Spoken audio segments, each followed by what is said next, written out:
So please, let's all be upstanding for the national anthem of Kenya and the East Africa community.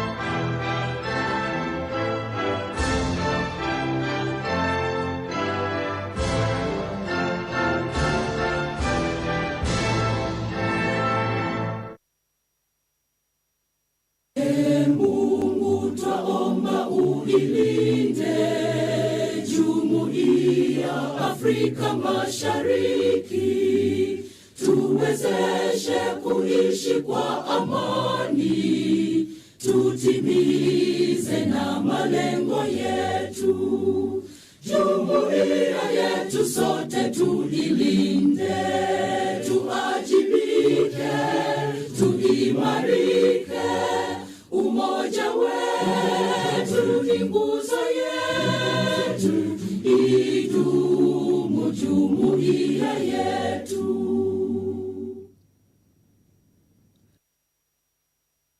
Thank you very much. Let's please all take our seats.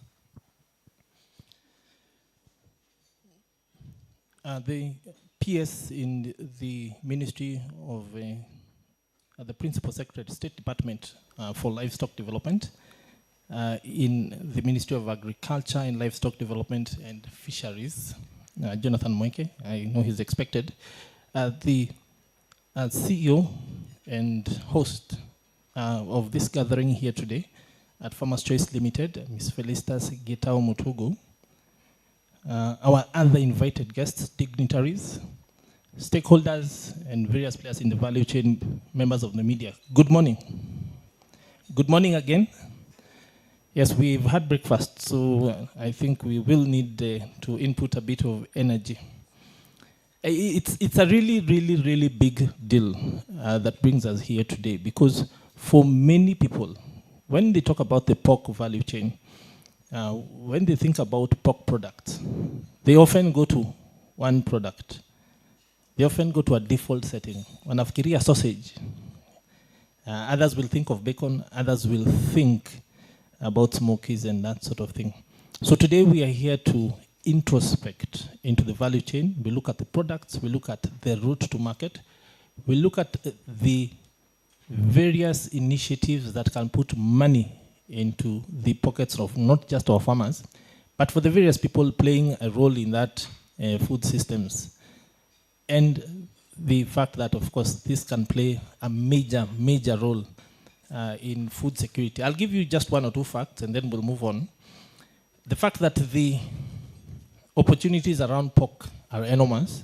They support around 1.5 million households across the value chain, and demand is projected to grow by 125% by the year 2030. And that's just in 3 years. Imagine that. Really big deal. That is what brings us here today, so that across the country and even beyond, we continue to import a lot of food. We continue to import lots of proteins. We continue to import lots of other things which are crucial to food security. The question is why? And being able to iron out those kinks presents opportunities not just for government to create jobs, but for people to put money in their pockets, for targets to be made, for the various stakeholders in this room. I want also to recognize those stakeholders. I know we have representatives from the various counties out there.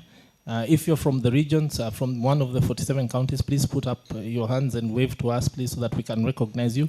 And thank you for taking the time to be here so early today. You're indeed the backbone of this event, and thank you for making the time. We have other stakeholders here as well. We have the Kenya Association of Manufacturers. I know there's two people in the room. Please wave. Lawrence here and the gentleman seated there in the corner. We have representation from various other stakeholders. We know we have banks in the room. Please put up your hands, the financing aspect of this. I know we have that's Equity Bank, right? Karibuni sana, thank you for making the time. And other stakeholders, you're valued, and of course your presence here is really, really, really important to us. And of course our hosts from Farmers Choice, also please just give us a wave and let us know when you're sitting in the room. Asanteni sana, thank you for taking the time.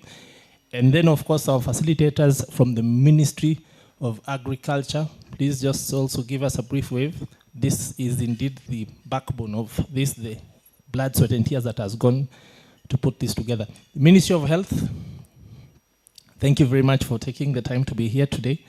And of course, academia. We know that there is a lot of research that is going into this initiative. We know that they're working very hard to backstop everything that is happening. Please give us a wave. They will be talking to us later on. At this juncture, I want to invite my co-host, my co-MC, Anne Courier. She's PR manager here at Farmers Choice, to come to this stage and give us a proper introduction. Thank you very much.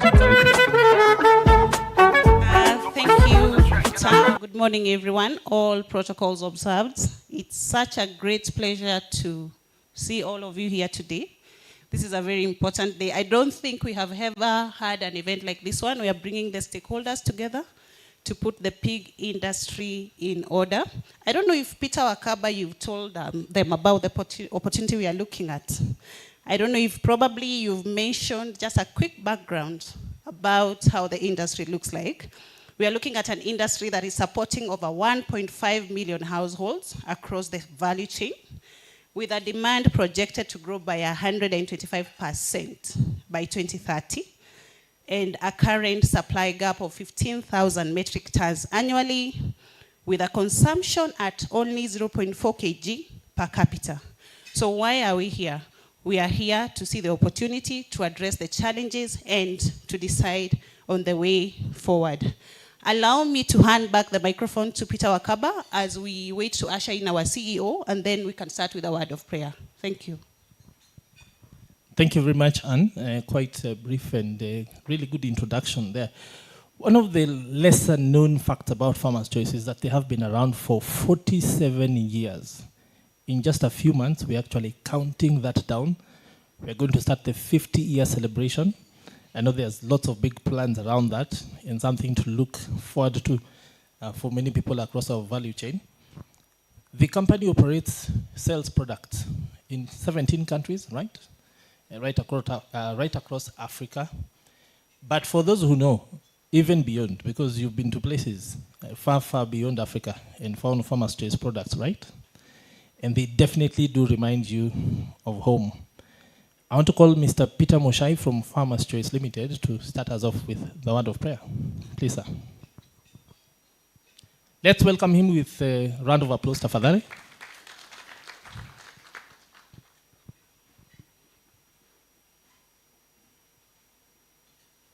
Thank you. Can I request us to stand, please, as we pray? Our Father and our God, in the name of Jesus Christ, we are so humbled in your presence this morning to acknowledge that you are God in the name of Jesus Christ. As we start this great campaign about pork industry, we want to start by honoring you as our Lord. We also want to honor you as God in our lives in the name of Jesus Christ. Thank you for the organizers of this meeting, that we want to start by inviting you to lead us, to guide us, and to give us the knowledge and understanding in the name of Jesus Christ. We want to join the writer in 2 Chronicles and chapter 1 when he talks about a great king called Solomon. And he says that through Solomon, a great man of wisdom, he collaborated with people, he made partnership, and that is what made him great. So as Farmers Choice, we want to thank you for our CEO, for giving him a mind that we can come together, collaborate with our partners, collaborate with those who sell our products, and even the farmers, that we can come together and grow this journey together in the name of Jesus Christ. So as we start this meeting this morning, we give you the preeminence that you have allowed us to be here. And everything that we do, every part of the meeting, we pray that, Father, you shall take over in the name of Jesus Christ. There is not just a campaign, it is a movement that is going to transform and change lives in the name of Jesus Christ. And we want to do that in the guidance of your Holy Spirit, in the guidance of your wisdom, in the guidance of your knowledge, as we collaborate with each sector to ensure that pork production gets to where it's supposed to be in the name of Jesus Christ. So I invite you this morning, everyone who steps into this auditorium, I pray that your blessing will guide us and lead us. And every talk, Lord, will not just be a talk, it shall be a talk of influence, a talk that shall bring change, mindset change, mind shift. We will shift from what we know to what we will know now because of the power of knowledge. And I thank you so much for everyone here. May your Spirit guide us and lead us. And this we all pray in the name of the Father, the Son, and the Holy Spirit. God bless you. Thank you very much, sir, for such a powerful prayer. Let's give him a round of applause again. Thank you, as he goes to take his seat. Now, pigs and pork production has been around for millennia. As far back as we can trace humans, we know that pigs were domesticated. They were not mentioned just in the Bible, but even beyond that. And for many of us, we grew up with the kid stories about the 3 little pigs and the big bad wolf. So we know that this thing has been around for a very long time. For us here in Kenya, the fact that pigs have been part of our food ecosystem for a very long time not only necessitates us to take it very seriously and start to work to formalize it, but also to try and figure out the boom and bust cycle that has characterized this sector, especially at the informal level, where we see farmers, butchers, consumers pop up in towns all over the country, then fade away, then pop back up again, then fade away. And I know that people from academia in the ministry will try to speak into that. Well, with that, let's then proceed. We will try to keep within the schedules so that we don't keep you here very much. But I'd like to call to stage Mr. Josephat Smolo. He's head non-ruminant section from the State Department for Livestock Development, Ministry of Agriculture and Livestock Development. Please welcome to stage, sir. And even as he comes, let's give him a word of applause, a round of applause. Karibu sana.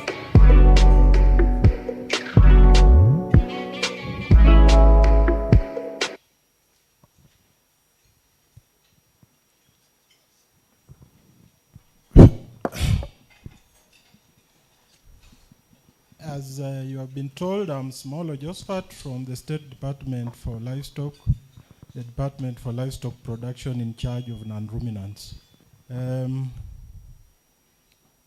I would want to make welcome remarks. The Principal Secretary, State Department for Livestock Development, Honorable Jonathan Mweke, who is our chief guest, CBS. Directors, Livestock Policy, Research and Regulations, Livestock Production Services, and other directors present, distinguished county government officials, colleagues from ministries, departments, and agencies, and farmers, private sector stakeholders, farmers, representatives, ladies and gentlemen. Good morning. Good morning once more.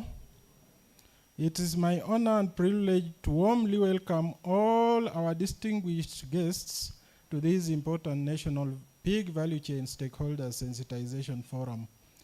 We are particularly honored by the presence of our Principal Secretary, State Department for Livestock Development, whose leadership and commitment continue to steer growth and transformation of the Kenya livestock sector. I also wish to recognize our valued partners from development communities whose technical and financial support has been instrumental in strengthening capacity, innovation, and resilience within the pig value chain. To our private sector stakeholders, including processors, input suppliers, and financial institutions, Your investment and enterprise are critical in driving commercialization, efficiency, market access across the sector. We deeply appreciate the presence of our research and academic institutions whose work in evidence and innovations needed to unlock the sector's potential. To our county government representatives, we thank you for your frontline role in service delivery, extension and implementation of livestock development programs at grassroots level. And most importantly, we wish to recognize our farmers and producer organizations who are the backbone of the pig value chain, whose dedication sustains this sector and feeds our nation. Ladies and gentlemen, your presence here today reflects a shared commitment to transform the pig sector into a competitive, inclusive, and sustainable value chain that contributes meaningfully to nutrition, food security, and livelihoods plus economic growth. Feel most welcome, and I wish you all a fruitful deliberations. Thank you. I would endeavor to touch on the objectives of this workshop. The main objective of the workshop is to strengthen coordination, awareness, alignment, and investment across the pig value chain to enhance competitiveness, productivity, market access, and sustainability in Kenya. The specific objectives are: 1, to sensitize stakeholders and the National Pig Value Chain Development on National Pig Value Chain Development Strategy 2025 to 2029 and its priorities. 2, to promote the role of pork in nutrition and food security, addressing misconceptions and improving consumer confidence. 3, strengthening food safety, traceability, and quality assurance standards across the pork value chain in Kenya. And 4, to promote inclusive participation of smallholder farmers and suppliers in the formal pig supply chain in Kenya. 5, to strengthen multi-sectoral stakeholder collaboration among government, private sector farmers, and development partners. And lastly, we have to promote conducive policy and regulatory environment for investment and growth of the pig value chain. So I think with those objectives, we should be able to forge a way forward, and all stakeholders are requested to see where to anchor along the pig value chain such that we may collectively enhance its productivity and ensure that the products get to markets, and the government, where I will assure you, the enabling environment in terms of policy to boost pig production. Thank you so much.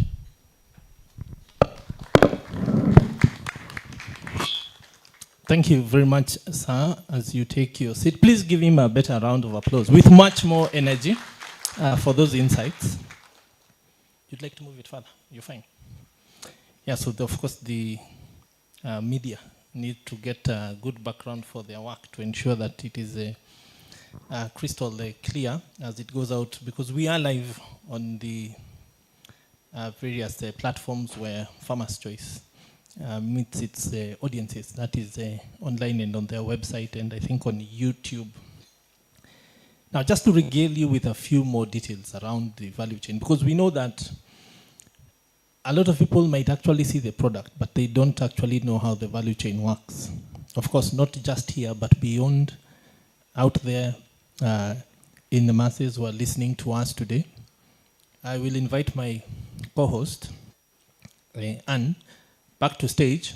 But even as she comes, I want again to recognize the people who've been here since early morning. When I came in at about 6:45, I met the gentleman from Kakamega County. He'd already been here for about 15 minutes, so please stand up and wait for us. That is what we call total commitment to the job. And thank you very much, sir, for taking the time.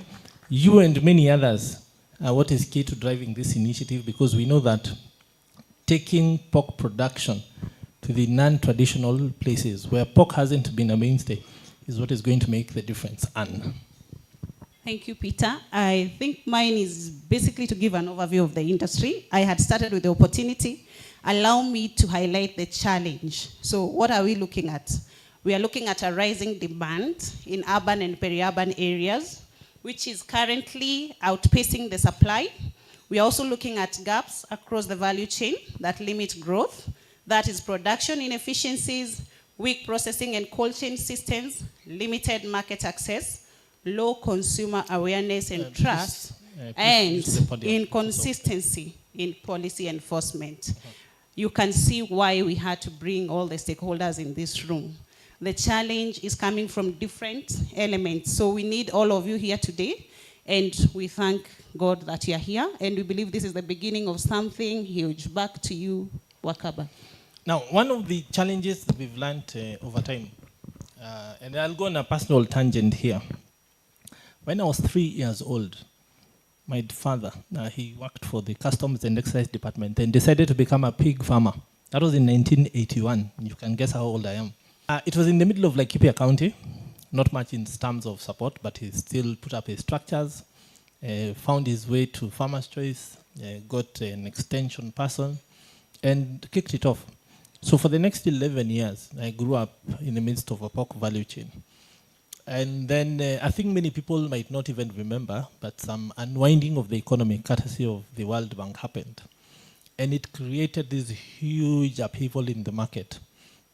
But I remember that business sort of just going away. But something interesting happened. Along the first 3 to 5 years of setting up in our location, there were no other pig farmers. But by the time 10 years ilikuwa inaisha, there were about 15 to 20 other smaller entities in the vicinity. And when we went out of business, they followed suit in about 3 weeks. And I kept asking myself, okay, years later, when I compared notes with some people, I would hear that yenyu ndio ilikuwa inalisha hizo zingine. So that you'd buy input and there'd be issues around, we'll say, thrift and things like that. Its governance continues to be a major challenge in our sector. One of the youngest pig farmers I know is in the room. Lawrence, please stand up and wave. Don't be shy. He's quite a sizable supplier to Farmer's Choice. And having worked with him, it sort of surprised me because I hadn't known that about him. And we've been comparing notes, and he's bringing a modern approach to this value chain. One of the challenges that has created the necessity for events like this here today is that lack of formalization. Because when you talk about products that people want to buy, want to consume, want to feel good about, you have to talk about factors like, one, traceability. Hii nyama ilitoka wapi? When you talk about pork, when you talk about pigs, a lot of people's minds will go to that pig and its piglets they saw wandering around in the city streets, in the estates, in the different locales up country. And for them, they think that thing might actually have ended up in my food chain, might end up on my plate. So traceability, being able to tell where this product has come from, being able to see the different stages of care it has gone through to ensure quality, consistency, and taste becomes very important, especially for a discerning and demanding consumer like we have today. And we will hear about that. Second, when we talk about Gen Z and others, sustainability becomes very, very important. People want to see, people want to know that the products they are consuming come from animals that have been raised in a humane way. You've seen the stories around dairy cows. that get music, wanapigiwa guitar, wakikamuliwa, they're washed, cleaned, entertained, treated in a certain way. It has actually been proven in Japan and other places that the highest quality of beef, Wagyu, and the chefs can tell us, comes from those cows which are pampered. They eat a certain kind of grain, they drink a certain kind of rice wine, they listen to a certain kind of music, precisely down to the minute. Ukiwachelewesha wanapata stress. So at this time they are eating and playing this, and it creates very nice marbling, which makes the product very good quality and very expensive. So people want to see that humane treatment so that they are comfortable with what they want to eat. Then the issues of the food system, so value chain. Now, for pork, for taste, for quality, it is important to get the feed formulation right. And that's one of the reasons that Farmer's Choice has had to vertically integrate to ensure consistency across its value chain. If you think about the gentleman from Kakamega and you ask, what is the largest brand of feed there? If you think about someone in Isiolo, the brand will be different. Moja atakuwa na soybean ya Australia, mwingine atakuwa na ya Ukraine. Others will be feeding from local cast-offs and things like that. So these differences in quality first mean that the way you are raising your animal does not bring predictability. We know that from birth to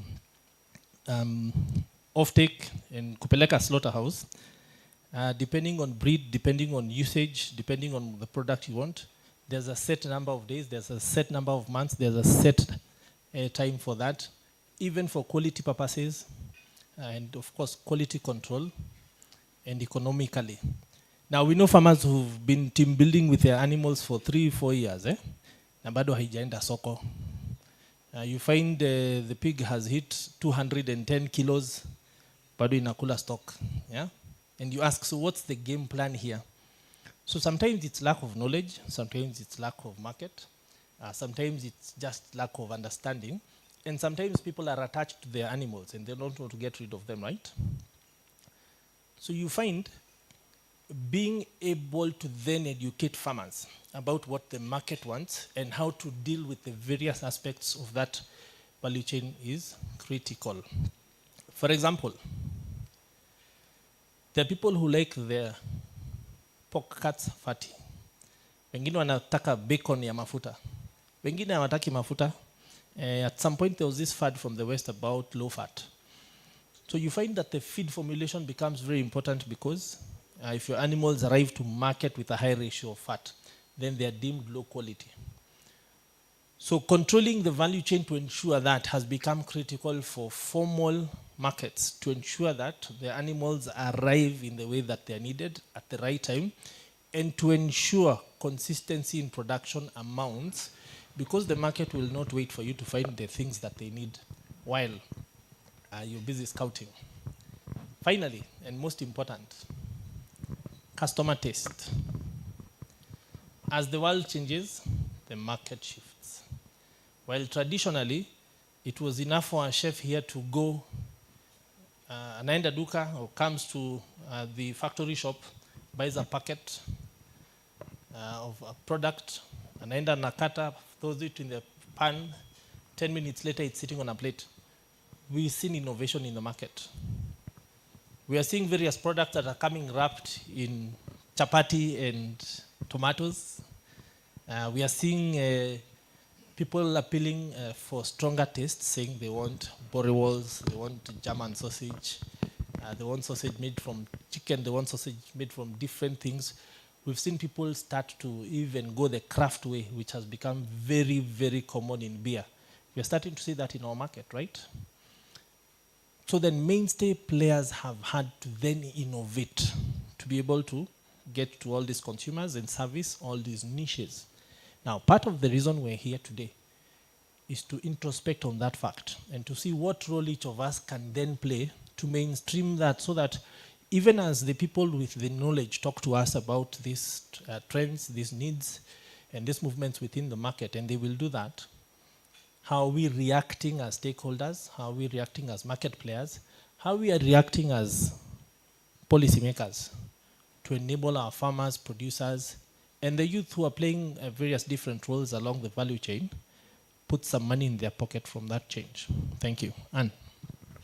Thank you, Akaba, for those highlights. He has asked, how are we reacting to those changes? Now, allow me to call on stage a very important and key stakeholder. We are really honored to have amidst this crowd a representative from FAO, Food and Agriculture Organization, Mr. Hamisi Williams, the Assistant FAO Representative, Programs Africa. Mr. Hamisi, karibu sana. Round of applause as he comes to stage. Thank you very much, sir.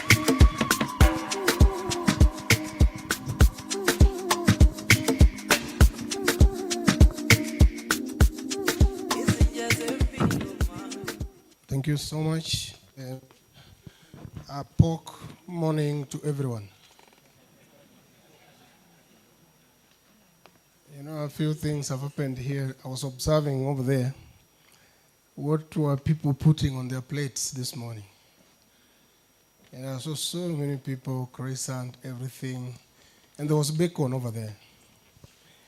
So Farmer's Choice, I realized that you are the crowd here who are not supporting the agenda from the beginning. And when I asked them for a pork morning, they're all surprised. A pork morning, everyone? And then I saw the branding for this event was very interesting because it is pork power. So when we say we want power, we want pork power.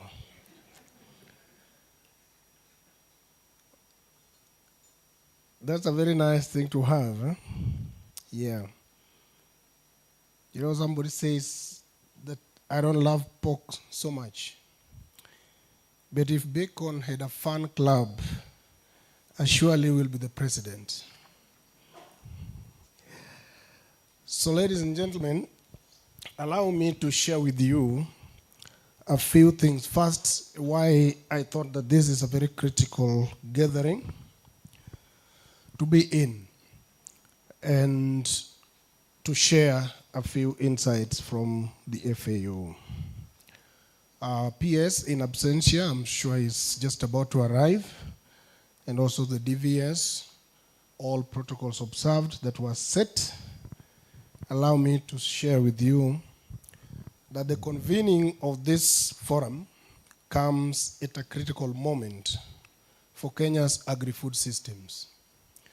For us in FAO, we have moved the conversation from just saying food to food security, to food and nutrition security, to present day food systems transformation agenda. And when we look at the food systems transformation agenda, we are driving in through the FAO strategic framework that is looking into a transformed food systems for resilient, inclusive, adaptive, quality, food that is for all and is able to sustain our lives, being active and also healthy, leaving no one behind. And therefore, when we are in a conversation where in that system we are looking to fix any of the spots or so many spots or the entire wheel of the system, that's a conversation that we like and we have to be in, and we have to share a few insights. Today, livestock as a subsector is actually contributing so much to our GDP, approximately 12% of our national GDP, and about 42% of the agricultural part of that GDP. Now, when you look at it, the potential is still very high, and I'm sure the DVS will agree with me, and if we have the livestock production person in the room, that this is a number that can easily go up if we were just to touch a few of the value chains in the livestock. And so when we're narrowing down to pig production and pork, then I think that we are on the right trajectory for the same. So within this broader context, the pig value chain is emerging. It's a dynamic and fast-growing subsector. In 2023 alone, Kenya produced approximately 40,055 metric tons of pork from over 840,000 pigs, generating an estimated 19.5 billion in value. That is in Kenya shillings. Now, these figures reflect not only the growing economic importance of the sector, but also its potential to contribute to nutrition and income generation. From the nutrition perspective, pork offers a high-quality source of protein and essential micronutrients. And I want to say something on that point, that the same year, 2023, from the UN, we had the UN Food Systems Summit in New York. And Kenya was one of the countries that really presented in the summit. And then we came up with the 5 pathways. And one of those pathways was healthy diets. And in that, one of the things is about nutrition and diversifying our sources of nutrition. Telling people some of those hidden sources that we are not traditionally accustomed to, but also those that are traditionally there, but we are not very much conscious of their importance. And we've done that, and one of the sub-areas that are coming up there is the issue of pig production and pork consumption. So this, therefore, is a very good dialogue for us because it's perpetuating that idea of helping Kenya to ensure that we reach that aspect of the path on the healthy diets. The per capita, however, consumption in Kenya remains relatively low at about 0.4 kilograms per person per year. Kuleni pork bwana. Unaona hiyo per capita is so low. This is compared significantly to higher consumption for levels of other meat sources like beef that we, I think, easily consume out there. And this highlights both the challenge and opportunity. While pork is currently underutilized in Kenya diets, there is significant room for growth as awareness improves and markets expand. You know, the demand for pork is steadily rising. That's given. And this is driven by factors like urbanization, changing consumer preferences, and growing middle class. Projections indicate that pork consumption will continue to increase. Being done there, the things like limited, what we're asking, FAO, we've worked with the ministry to come up with the Kenya Integrated Agriculture Management Information System. And I thought that we could narrow down to some of these value chains that are special to us and make sure that we know who is growing pigs where, and then this will create the avenue through which they can be supported, especially the smallholders, because they are in the system already. Can we narrow down to them and identify their issues and be able to support them? So within this context, FAO has been supporting, guided by what we call the Global Plan for Plan of Action for Sustainable Livestock Transformation. That has become very highly relevant to us in this particular area, and I will single out quickly just 2 priority areas of the GPA. First one, priority area 1 of the Global Plan of Action, there is the clear call to enhance the contribution of livestock system to nutritious diets while ensuring sustainability, inclusivity, and resilience. Now, pork presents a very significant yet underutilized opportunity within Kenya's food systems to be able to achieve this. It is a rich source of high-quality protein, essential amino acids, and micronutrients such as iron, zinc, and vitamins, which are critical in addressing malnutrition. The rest, I think, is something that we all know. And therefore, we say, in Kenya, where approximately 26% of children under 5 experience stunting and some levels of micronutrient deficiencies, that remains therefore relevant that we can be able to sort this when we promote pork production, because it will go right in there. Under priority area 2, so you see we'll be sorting 2 things there. We're doing the issue of the food and nutrition security in general, but we're also focusing on the strategic areas where nutrition matters the most.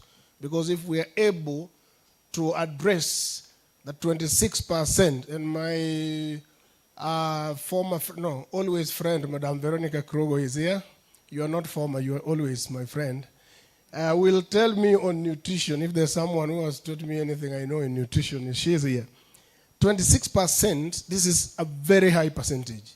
And we assume, because probably we don't see these children, but some of us who travel across the country and outside, and I'm sure Veronica does that, it's a worrying percentage. It's not a good percentage to be in. And therefore, if we think that pig production and pork power can do something about it, we better get into that space. Under priority area 2, and that will be my last, the focus, therefore, is building sustainable and efficient production systems. So now you see we're talking about food systems transformation. So we're going to have to make sure that our production systems are efficient and effective and sustainable. Despite the growth in this sector, productivity remains constrained, particularly by the high cost of feed. I was being told, because I asked a very simple question, today, what is the market like? Are we at the equilibrium when we talk about pork in terms of demand and supply? And the answer was easily no. The demand is so high that we have to import pork from outside. And that tells you that we have a lot more to do to make sure that we have pork everywhere and we make it to be just the normal production line, like maize, like any other thing, like beef. After all, it is not very difficult to produce. And maybe we have not just created awareness. So when we address the issue of pork consumption, that is demand, we must go down and address the production, because that production has to meet the demand. In that space, FAO wants to commit to be with you and work with you and make sure that we address this through the stakeholders and also working together with the Ministry and State Department of Livestock. The diseases is another thing. I am sure, DVS, you're aware, we've really run a very good workshop on the swine fever control, and I think we should continue doing that because these are the aspects that may really curtail the production. With those very many remarks, let me say thank you so much for this very important conversation this morning, and I wish you a fruitful one as you continue. And all of us, pork power. Asanteni sana. Thank you so much, Mr. Hamisi. I think for me, the key takeaway is the demand has to beat production. I think that for me is quite key. And because we have a multi-stakeholder audience, we have a panel. So allow me to call our panelists right on the stage. I will start by calling Dr. Alan Azegele. Dr. Alan Azegele is the Director, Veterinary Services, State Department for Livestock Development under the Ministry of Agriculture and Livestock Development. Dr. Alan, karibu sana kwa stage. Allow me to also invite to the stage Dr. Regina Kamuhu. Dr. Regina Kamuhu is a lecturer, food, nutrition and dietetics, Kenyatta University, food, nutrition and dietetics. Karibu sana, Dr. Regina. And allow me to call from the Ministry of Health, Ms. Veronica Kirogo. Ms. Veronica Kirogo is the Director of Nutrition and Dietetic Services, State Department for Public Health and Professional Standards, Ministry of Health. And lastly, allow me to call one Mr. Malakai Wanyoike, our culinary alchemist from Farmer's Choice, to bring in that Gen Z element into this conversation. Karibu sana Wanyoike. Lastly, allow me to call our panel moderator, Mr. Wakaba, back to the stage. Yes, so before we kick off, I want us to move the stage. So, thank you. Enforcement, which remains a big challenge.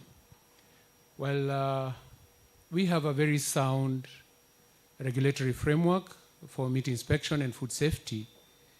Its enforcement is really wanting. You find counties tend to undertake enforcements at different levels of intensity, and therefore implementation of these laws is not very effective. Secondly, we have a very high level of informality within the pork value chain. And more importantly, you find a substantial proportion of pigs are not slaughtered within licensed facilities. And therefore, these, you'll get very inadequate inspections, and also hygiene controls are weak, and therefore also in event resulting in a high risk of getting foodborne diseases into the market. Also, we have limited infrastructure for pig slaughter facilities in the country. You'll agree with me, you go to any county, you will have to really look for where you can slaughter a pig. And therefore, most of it is done informally and presented to the market.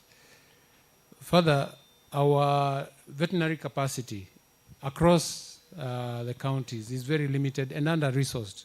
And I'm sure our county representatives here can agree with that.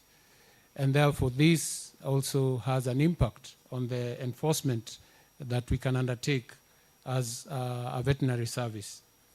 And then another item that I think you have alluded to is matters to do with traceability. We do not have a comprehensive traceability system for the pigs in this country to identify and also track them through movement and slaughter.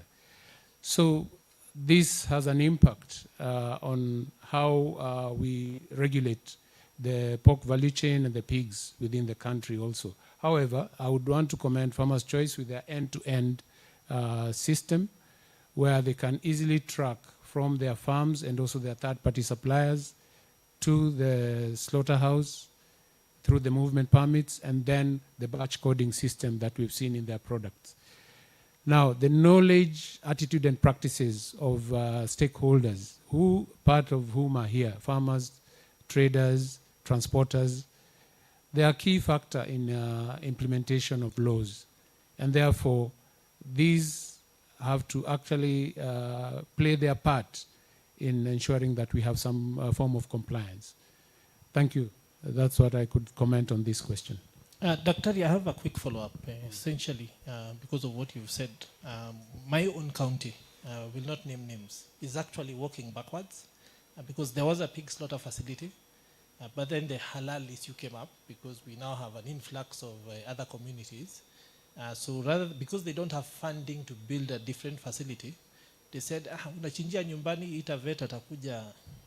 So that particular person now has to transverse a very large area to go and actually ensure quality and things. So how do we start to walk back this? Is it investment we are looking at? How do we maintain the integrity of this value chain, even as social demands on resources and facilities start to pop up?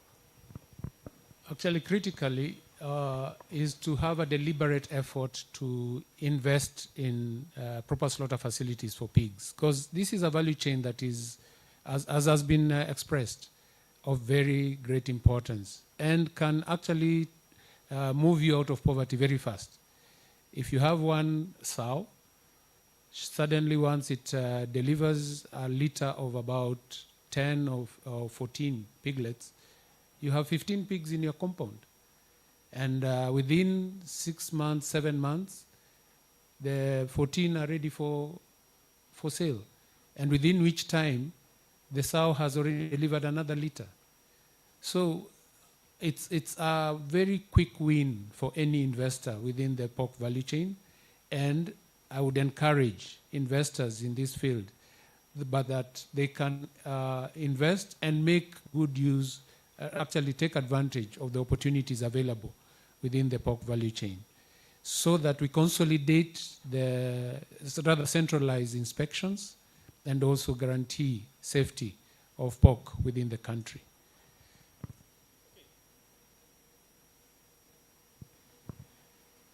So I think we'll pass the microphone on. Thank you for your answer. And this time I want to go to Veronica and have a discussion, please. Have a discussion around leveraging the value chain for improved nutrition and essentially quality. And the question then becomes, how do you ensure that the integrity of this value chain delivers the nutritive aspects in terms of quality, nutrition, and value for consumers, even as we talk about developing towards the 2030 initiatives? Thank you very much. Mm-hmm. From the nutrition point of view, because it's good to start from where we are as a country, we are facing a triple burden of malnutrition. And this is the coexistence of overnutrition, undernutrition, and micronutrient deficiency across all the population cohort. But more importantly, is also among children who, I know Hamisi had said stunting rates is 26%. The current data has shown we have made notable progress. That is 18% of our children under 5 are stunted, meaning that is chronic undernutrition. And when children are stunted, it's not only for the physical health, but also in terms of the intellectual capacity. It's good to start there, because then it means what kind of human capital as a country are we building when we have malnourished children. When you look at even our women, especially women of reproductive age, majority, nearly half, 45% of them are overweight and obese. Of course, that points to the dietary practices. Coming to micronutrient deficiencies, I know most of you know it as hidden hunger because you can't see it with your eye. We are having various micronutrient deficiencies of public health concern. Zinc, which pork is actually rich in zinc. Iron. And when you look at iron, particularly for pregnant women, iron is critical because of the life they are carrying. And we are having about 42% of our pregnant women anemic. So we are looking at how does our food system address these challenges. From the public health perspective, we say that we want people to consume diversified, healthy, nutritious, and safe diet. So when we look at pork, it's a matter of asking what critical nutrient is it bringing on the plate. First, we know it is a high value protein. And we know our diet here in Kenya. Without ugali, no food. But then how do we ensure that Kenyans have access to affordable, safe, nutritious diet? I think the other thing also to note is that, I want to bring in terms of what we are talking about also, how can pork address that gap? It's also, there are also many products around pork. And as we are processing this product, it's also important to also know the challenges we are facing as a country when it comes to diet-related non-communicable diseases. We are looking at NCD as a great burden to the health system. We are having about 62% of our total death due to NCD. 50% of our hospital admission due to NCD. If we were to take an analysis assessment around this table, 50% of the Kenyan adult suffer from at least one NCD. So it points now to the challenge in terms of our food system. Minister of Health, we have been able to develop what we call the Kenya Nutrient Profile Model. And I know Kenya Association of Manufacturers were also involved. Yes. And why we are looking at that model is to give threshold for nutrients of key concern: salt, sugar, saturated fat. So we are saying, as much as we are urbanizing, people are changing their dietary habits, they are consuming more processed food. We are talking with the manufacturers that, yes, let's have convenient food, but healthy, guided by those thresholds. So that is to say that we are working hand in hand with the food industry to ensure that Kenyans have safe and productive and nutritious food. Okay. Thank you. Asante sana. I want to now go to Dr. Regina Kahombo. And having heard what the panelists have said so far, what role can innovation in the pork value chain within the question of diversity and nutritive value, having heard what has been said, what can we do from your research perspective to actually deliver the needs of Kenyans at cost, at taste, and convenience? Okay, thank you so much. The pork value chain has been underrated, and it's because mostly like what we have seen in the market is from the innovations that the value chain has brought in, the processing part of it. But from the perspective that we have is, one, we have to create awareness that pork, being a meat in the meat group, is able to provide the essential nutrients, is able to provide the high quality protein, is able to solve the issue of nutrient adequacy, and therefore contribute to lowering the micronutrient deficiencies.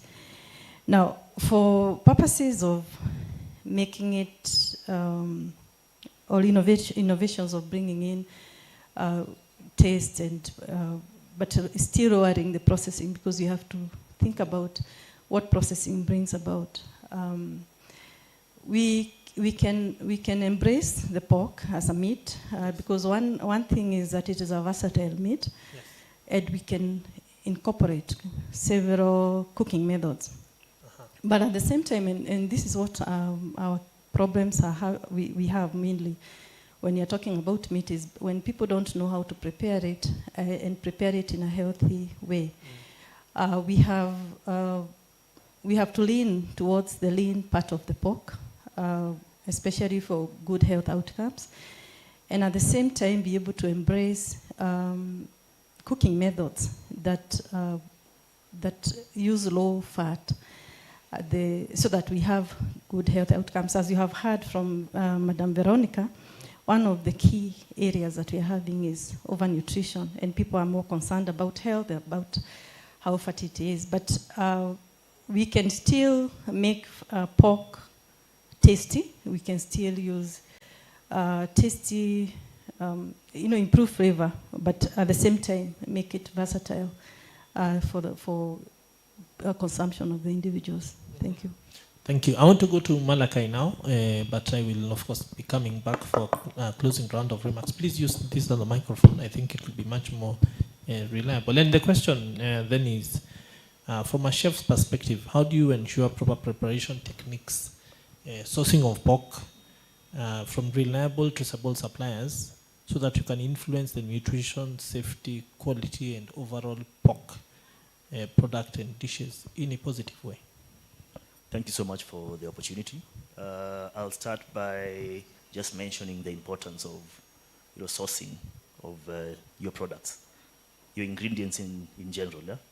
So the the traceability and reliable supplier also helps a lot in the end product of what we produce in in kitchens. So the reliable traceability supply, you get to understand where the animal is from, the breed, because sometimes where the animal is from also determines your end products in terms of texture, taste, and also color. Yeah. So these are things that when we are plating, when we are serving food, we focus on. So some of these points or ways are measured through the reliable and traceable supplier. So some of the benefits that we get through that is the food safety. At least you get to understand where your product is coming from, how it's handled, and also the nutrition bit of it. Yeah, so what it is fed, at least you get to be assured of what you're consuming. So as a chef and as a young consumer of pork, these are points or main agendas that I would consider when sourcing. So I think that also has a major impact in the taste and the flavor of the food. Thank you very much. I want to come back to Dr. here. And the question then becomes, having had that everything that we've talked about, what did you say are the 3 concise, actionable recommendations that you think would strengthen food security and nutrition in Kenya, specifically from the point of view of the research that you've done and the work that you do from a learning perspective? And you want me to go again? Yeah, so that I get it clear. So the question is, having had everything that we've talked about here today, what do you think are the actionable recommendations that can be taken to ensure that we strengthen food safety, traceability, and regulatory confidence in the pork value chain? Yeah, thank you for the clarification. Now, looking at the the discussion that is ongoing, it's important that we strengthen regulation, but this can only be achieved if we make actually regulation economically viable. When I say that, is a farmer will be more inclined to comply with regulations when there is a benefit, a direct benefit to the farmer, such as accessing a market, like the proper formal market, and also a premium price. I think it has been mentioned, issues of quality-based payment. If you have a pig with a particular fat thickness and all that, which Farmer's Choice implements, you get a premium price for your product. Also, we have actually done it ourselves. We simplify regulation to speak to the realities of the small holders or players in the value chain. With this, I mean, like our Meat Control Act, we have categorized slaughter facilities. There's the export standard slaughterhouses, local standard slaughterhouses with the 3 categories, A, B, C. So if you are a small processor or slaughter, if you have a small slaughter facility, you will be limited to the number and also the locality. This is just to mitigate risk in terms of exposure, but the output of that facility gives you a safe pork product. Another important aspect, and I think I need to bring this out, is strong veterinary extension services and advisory services. The farmers need to be guided on good biosecurity measures, hygiene in the production, and use of even veterinary drugs during production. This would actually guarantee safety. And also a practical traceability system, affordable animal identification combined with digital tools for recording movement are critical in these aspects. And therefore, we would also consider bringing together the informal sector to play a more critical role. We can undertake training of these informal players and encourage them to do the right practices so that we are able to get them to enhance compliance. And not just, actually compliance works well when it's supported and not when every time we go just for inspections. And another team, sorry to, yes. I believe digital transformation is critical and involvement of the youth. Yes. Because what does the future portend? Digital space which will attract the youth into this, and it's a powerful opportunity to modernize our compliance systems. These are some of the aspects I believe I would recommend that we could put in place and also encourage compliance. Okay. Yes, efforts around the modernization of the value chain through digitization. Thank you very much. I think we pass the microphone now to Dr. Regina. And the question for you then is, at this juncture, what are the 3 key messages that you think should guide national efforts on pork nutrition and public awareness? Okay, thank you so much. For the takeaways that we can talk about pork. Pork as a meat is able to provide the essential proteins, essential amino acids, essential micronutrients. And it's also offers dietary diversification, meaning that other than just having chicken and beef, you can have that pork or pig in the homestead as a small animal. But at the same time, being an affordable and accessible meat, it should be utilized in our households to be able to provide the various nutrients that we have talked about. At the same time, like I have said, our key concern is the health outcomes. And even as we talk about pork utilization, we have to think about the rising densities and therefore utilize the lean cuts of meat, and therefore at the same time be able to use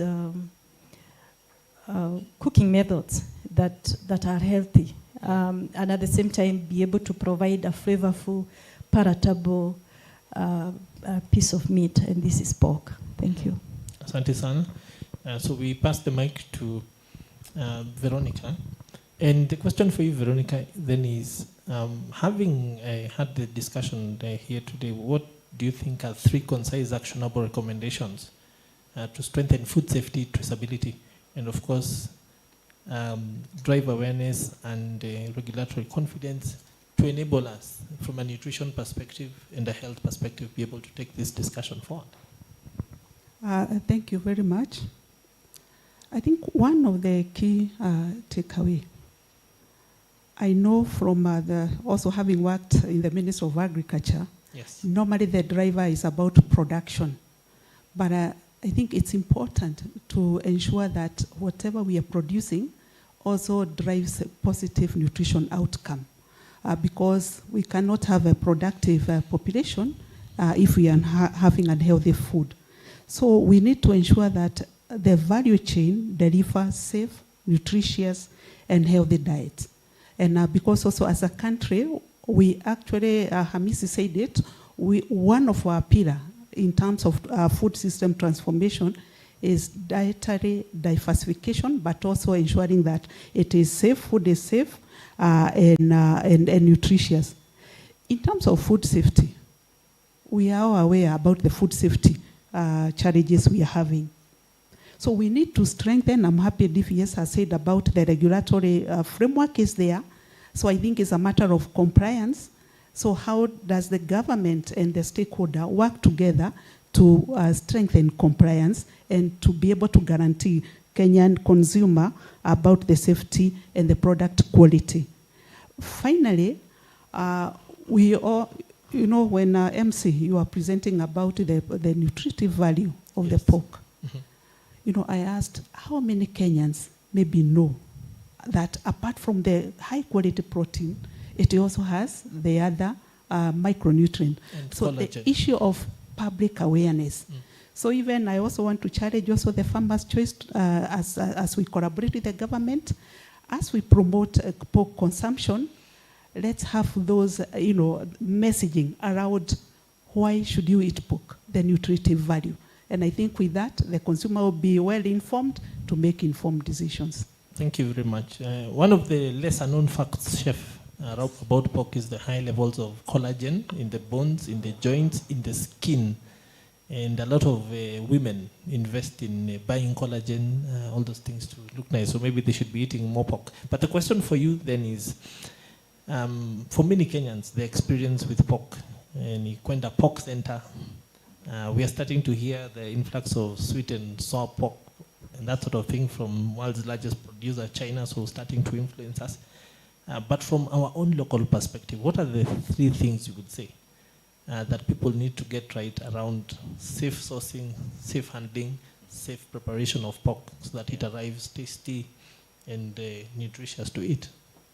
So I think from a chef's perspective, it's very important to, 1, consider health and safety, not just for yourself, but also those around you, those who you're preparing the dish for.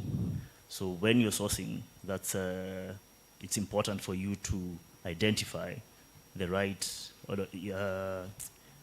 supplier who has a record in traceability. In this case, Farmers' Choice being the leading supplier in this space, I would recommend, or I would urge, not just chefs but also those at home, to focus more on the proven supplies by Farmers' Choice. And you see, this is not just also for the health only. There's also the aspect of how good or how tasty. You've spoken of different recipes. How good the balance of the fat and the meat, what most of us call the marbling. Yeah, we also have that in pork. So there are those who are comfortable and happy to have fatty pork, but good thing with Farmers' Choice is, or the pork that we supply, is you're assured consistency. You're assured what you get today because of the processes that have been set in terms of the feeds is healthy and also good for your business and also home consumption. Thank you very much. At this juncture, I want to open it up to the audience in case there are any questions that people want to ask our panelists. And if not, I will then throw 1 or 2 questions for them, and then we'll get them off the stage. So any questions, please put up your hand wherever you are, introduce yourself. You can also make a quick comment, and then we go from there. Any takers?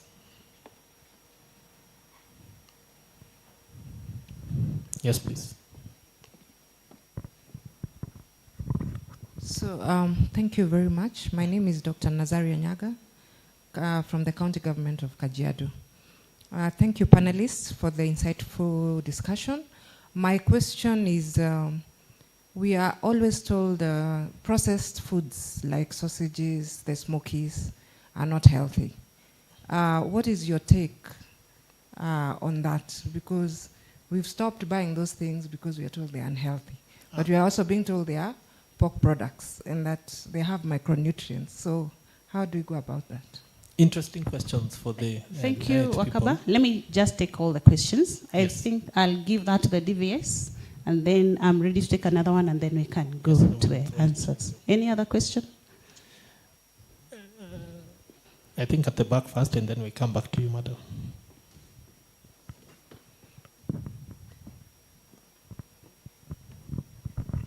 Good morning. Good morning. My name is Christopher. I serve at Capital FM. My question would be, from a commercial standpoint, what are the primary incentives being introduced to encourage the young tech-savvy entrepreneurs to invest in the pig value chain? Thank you. I think we will reserve that question for the PS because it's one of the things I know they're supposed to talk about later, but excellent question, my friend. I agree. So There's a question I'll right take here. one more question in the interest of time, then we can move on.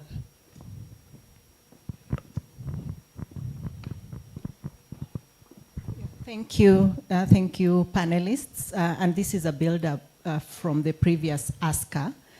My question is, we know that the pig industry is underexplored. And as a country, we are struggling with the issue of employability, especially of the youth. And given that the returns, as explained by the DVS, is that it is a rapid value chain with income generation multiplier effect. How is Farmers Choice, as the industry leader, encouraging involvement of the youth group in terms of income generation? Thank you. Another question that Anne will save for the CEO when she arrives. I will do that. I'll save that for the CEO. I believe she'll give a very good answer. Yes, since the PS is already here, I want Dr. Alan Azegele to answer the first question very quickly, and then we can move on. I think the dietitians might be more amped, so please, Veronica, tafadhali. Yes. Okay, thank you very much for that question. Yeah, indeed, I know, Kenyans are becoming health conscious in terms of processed food. Yeah, and it's true that unhealthy processed foods, that is foods that are high in sugar, high in fat, high in salt, are actually the drivers for the dietary-related NCD. So what are we doing? What we are doing as a ministry, I mentioned we have developed the Kenya Nutrient Profile Model. That is supposed to guide the industry in terms of the threshold for those critical nutrients that drive NCD. And we are having dialogue with the food industry. In fact, in the development of KNPM, we actually had a validation and we invited the industry. And globally, that's the move. And what is supposed to happen in terms of that tool is that it will inform industry in terms of how to reformulate. If products are high in salt, so how do they reformulate to be able to be with below the threshold? Because at the end of the day, we want an industry that is also responsive to the healthy and nutritious diet needs of the Kenyan. So it's an ongoing discussion, and with that, we also want to develop some regulations. One of it is the front of pack nutrition labeling, where packaged food will have a front of pack where the consumer can be able to see this product is high in salt or is high in sugar, then the consumer can make a decision.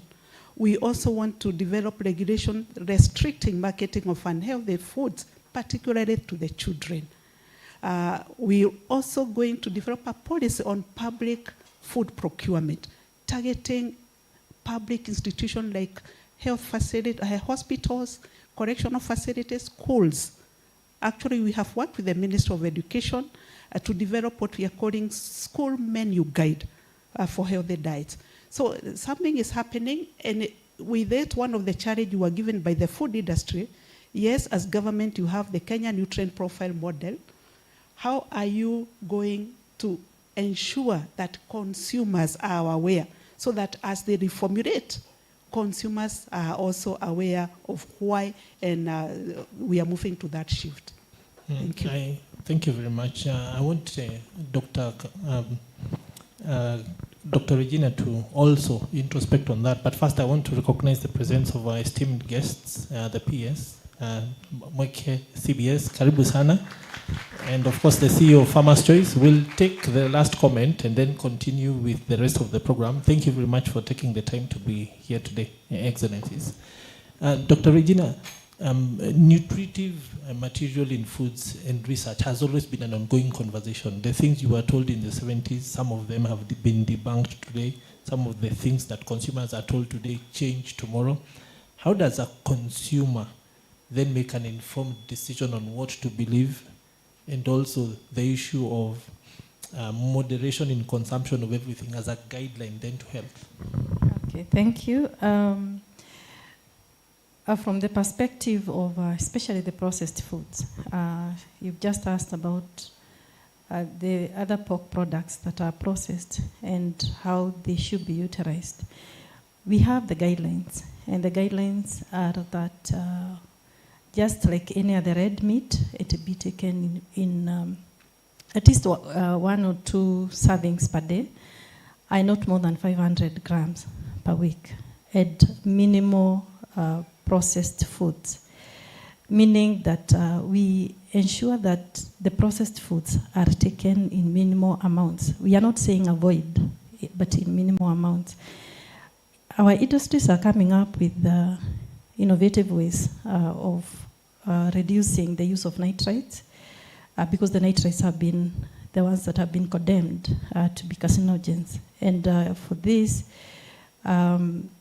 there are other ways where we are using processing for preservation, but not necessarily use of chemicals or nitrates that can cause the NCDs. So we are hoping to work together with Farmer's Choice towards achievement of that. Thank you. Thank you very much. And indeed, thank you very much to all my other guests. We are at an end and I'll ask you to step down. But the takeaway, I think, for me has been the fact that there is a lot of potential in this industry. And of course, the innovation that is driving it and the tastes and the developments will definitely create space for all the stakeholders present here today. Asanteni sana. A round of applause as they leave the stage. Thank you very much. Another round of applause, please. Yeah, so I want to invite my colleague Anne back on stage, even as we start to sort of reorganize the stage for the next bits and pieces of the event. Thank you, Peter Wakaba.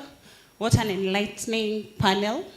I'm sure we have all learned a lot from nutritionist angle, from the Ministry of Health angle, from the DVS's angle. I think the insights were quite what we needed to hear.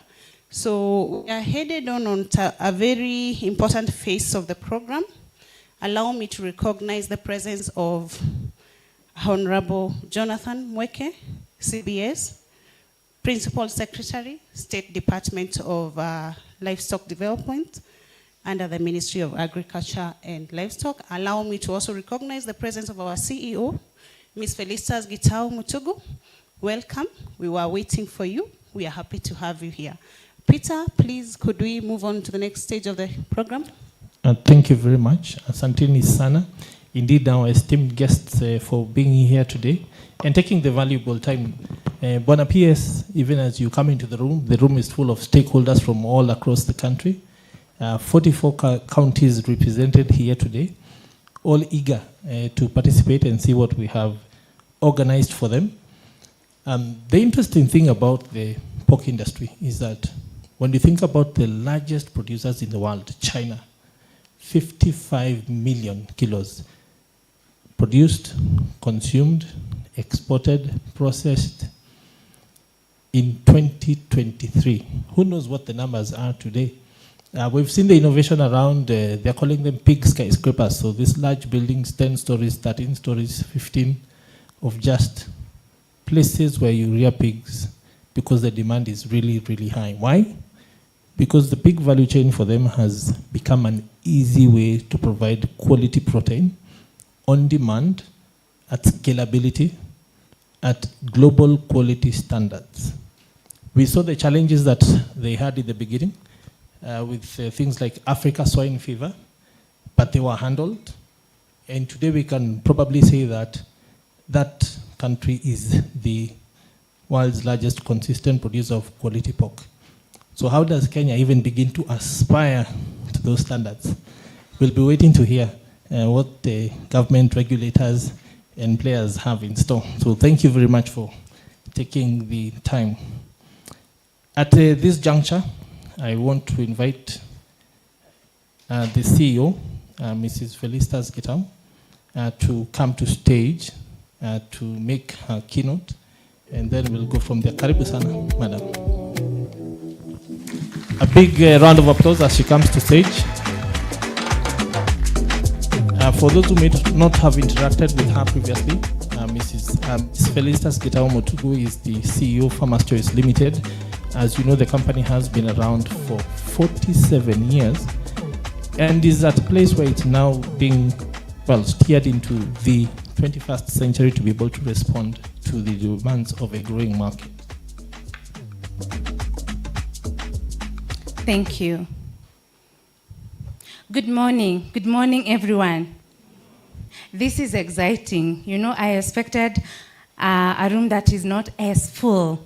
And I was telling the PS, this is an exciting, significant moment for our country and our industry at large. And livestock, we now have some muscles thanks to you, the PS, the DVS, and the ministry. So thank you so much. Honorable Jonathan Moeke, CBS, Principal Secretary, State Department for Livestock Development. Mr. James Muturi, National Chairman, CECM, Agriculture, Caucus. County Executive, Committee Members for Livestock and Agriculture. Mr. Hamisi Williams, Assistant FAO Representative Programs. Distinguished guests, members of the Fourth Estate, ladies and gentlemen, good morning. It is an honor to convene this multi-stakeholder forum on national pig value chain in partnership with the State Department for Livestock Development under the Ministry of Agriculture. This moment particularly significant as it marks the milestone for both our country, our company, as Farmers Choice celebrates 48 years of impact in the food system and food security in Kenya and across the region. Our work is guided by a clear purpose in advancing food security, expanding access to affordable and nutritious animal protein, and impacting lives sustainably. Pig production presents a unique opportunity. Pig has a shorter production cycle, making them quite an efficient and sustainable, scalable pathway to meeting rising demand for protein.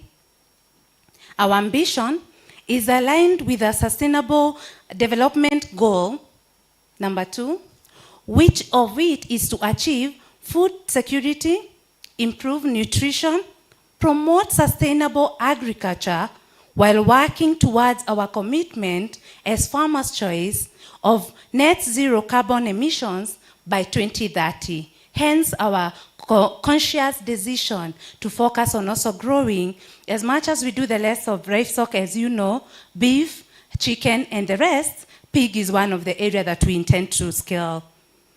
Today, we are marking and working with 4,000 farmers, pig farmers. And our commitment, which is in line with our next 5-year strategy, is to be able to double this by 2030. This, the critical bit, hence the partnership and collaboration with the ministry, is to be able to increase the productivity from currently 50% and scaling up. This is going to be supported by the ministry, the DVS office, and the county across the country. We are equally focused on strengthening the link between agriculture and industry through value addition, which is very critical for us, sausages, bacon, hot dogs, the burgers, and we are contributing to the growth of manufacturing sector. We have our KAM representatives here. So for Farmers Choice, who currently employ over 2,000 employees and impacting over 2 million livelihoods locally and internationally, we intend to scale this by 2030. We recognize that transformation begins with people. And through the partnerships of the counties, the TVET institutions, We are building skills across the country to be able to enhance our production and also be able to go to market. And our chefs, you've noticed we had a young chef here, and we have quite a number of good chefs who are seasoned, who will be working to mentor and nurture the culinary institution in the space so that the consumers can enjoy the nutritious meal in the best taste possible. So for this, we will work with the TVET institutions across the country and in the different county governments to create pork knowledge hubs across our different counties. This is the spaces where our young people coming from schools will be able to get access on how to make pork, and also our young farmers, whom we've noticed we have quite a number of them, if you see them on TikTok, where they will access information through the county offices and the knowledge hub to be able to access information on animal production, disease management, traceability, which we are working together with the ministry and the DVS office so that we can track our meat from the farm to the table. We also intend to have a database where our young people from schools can have a database where we can access the skill that is available for labor. Because we know if you be a pork farmer in this country, the first thing you ask, where do I get a farmhand? Who should do my AI services? What is my breeding? How do I do my feed nutrition? And this is where we will connect between our institutions, the industry, and also with the support of the ministry. We intend to train and register 40,000 youth and women within the next 12 months. That is a commitment we are making together with the Ministry of Livestock. Please, can we clap for the ministry? They have challenged us that every county should have at least 10,000 young entrepreneurs and women to be able to grow our value chain. We intend to kick off this sensitization from the coming week. Pork consumption in Kenya, as our MC mentioned, is only at 400 grams per capita. Well, the World Health Organization recommends 800 grams. Our commitment together with the ministry and the other development partners, we intend to bridge this nutrition gap. And it is a great, significant market opportunity for us, which we aim to do, and we see some significant growth within the next 2 years. One of the biggest challenge, and we have a number of our farmers in the room, and also our culinary space partners, including the retail partners, is the cost of meat in our country. And our PS, Honorable PS, will also comment on the same, our feed costs.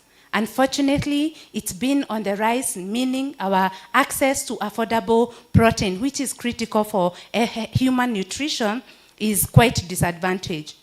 Feeds accounting for 70% of production, and we also have limited access.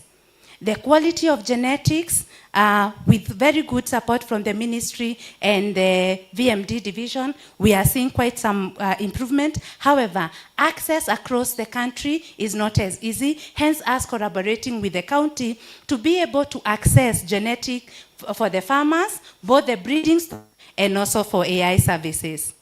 Disease management, it is quite impressive through the Director of Veterinary Services that as a country, the reason why Ministries is able to export and as a country is able to export is because of disease management. And this is an area we intend to work together with the ministry to be able to advance this so that our farmers can stop losing animals because of very minor diseases. One of the biggest challenges is the African swine fever. But biosecurity, which we appreciate and recognize the support that we've received from the ministry, has really improved. But we still have some farmers, and noting that our country has small-scale farmers, they have still continued to struggle. And we intend to harness this together with the ministry. Cold chain systems. which is a big challenge for our partners. Then that will be highlighted mostly with our retail partners, serving our consumers across the country, and system and processing infrastructure is limited, which has also limited our market growth. We intend to work with our private partners across the different value chain to be able to grow this. Weak market access, pricing inefficiencies, and low consumer confidence driven because of food safety. Our consumers are very conscious of the quality and the nutritional value of everything they eat. And because of this, we intend to work, as you notice, with the KNDI and other partners to be able to educate the quantity and the consumption that our consumers should be able to adapt. Farmer's Choice, we are advancing an integrated farm-to-table model anchored by our Rosemark division, ensuring quality, safety, nutritious, and traceable value chain across the value chain. We are doing this to our farmers through genetics, access to quality subsidized feeds, technical expertise, and reliable structured market access. Even the person who sells in a butchery in our country should be able to enjoy pork power, as Ms. Kanana will tell you. This approach translates directly into higher productivity, improved income, and sustainable livelihoods. We want to come back here after 5 years by 2030 and truly have impacted lives from across the value chain, from the farmer to the manufacturing sector and to the consumer. Pork remains a valuable source of high protein, and our role is to ensure it contributes meaningfully to healthier diets and national food security outcomes. As I conclude, ladies and gentlemen, unlocking the pig value chain requires strong public-private collaboration. Farmers' Choice remains committed to building a resilient sector that delivers for farmers, consumers, and the economic growth. Thank you.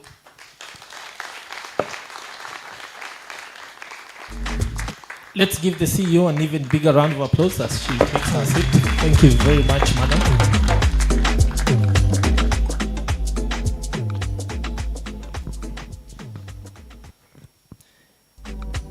Our esteemed guests, Bona PS, one of the major challenges for this sector and for the meat sector in general, as the CEO takes her seat, is the fact that many Kenyans will still insist that they want their meat fresh off the bone. Wanataka ile iko na inzi na pita hapo, creating a big challenge around handling and losing all the advantages that come with a modern cold chain mechanism.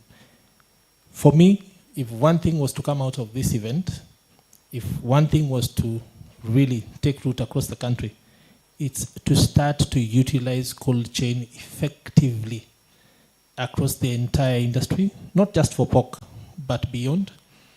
One of our partners, Isuzu, has worked for years to try and transform that value chain with very little success. Because the transporters will say that watu wa Bama wanataka hii kitu ikiwa fresh, ikiwa na inzi. So those people will risk their lives. They will spend sleepless nights traversing the country, coming from Isebania to Nairobi, Laikipia to Nairobi, Kirinyaga to Nairobi, places as far as Tanzania, to deliver meat on the bone every single day. I think that if the backward linkages were made from this event to start to make that become reality, the benefits will be that not just for the stakeholders in this room, but beyond, lots of job creation. The one thing that for Farmers' Choice, even with the vertical integration, is yet to actually take root and something that can really work. One of the biggest challenges for the lower end of the market is the cost of energy. I don't see why a person in Kibra has to cook their meat. They can have it cooked at the factory and delivered, and they do what the people with pizzas do when they're enjoying our products. Well, that's set off early. Maybe a warning to that we may be needing to... What is going on? Well, I was going to make a joke about setting off that early, but then I realized that this might not be the place. So let's just give it some 30 seconds. Imalize kazi alafu tuone. Was it on a timer?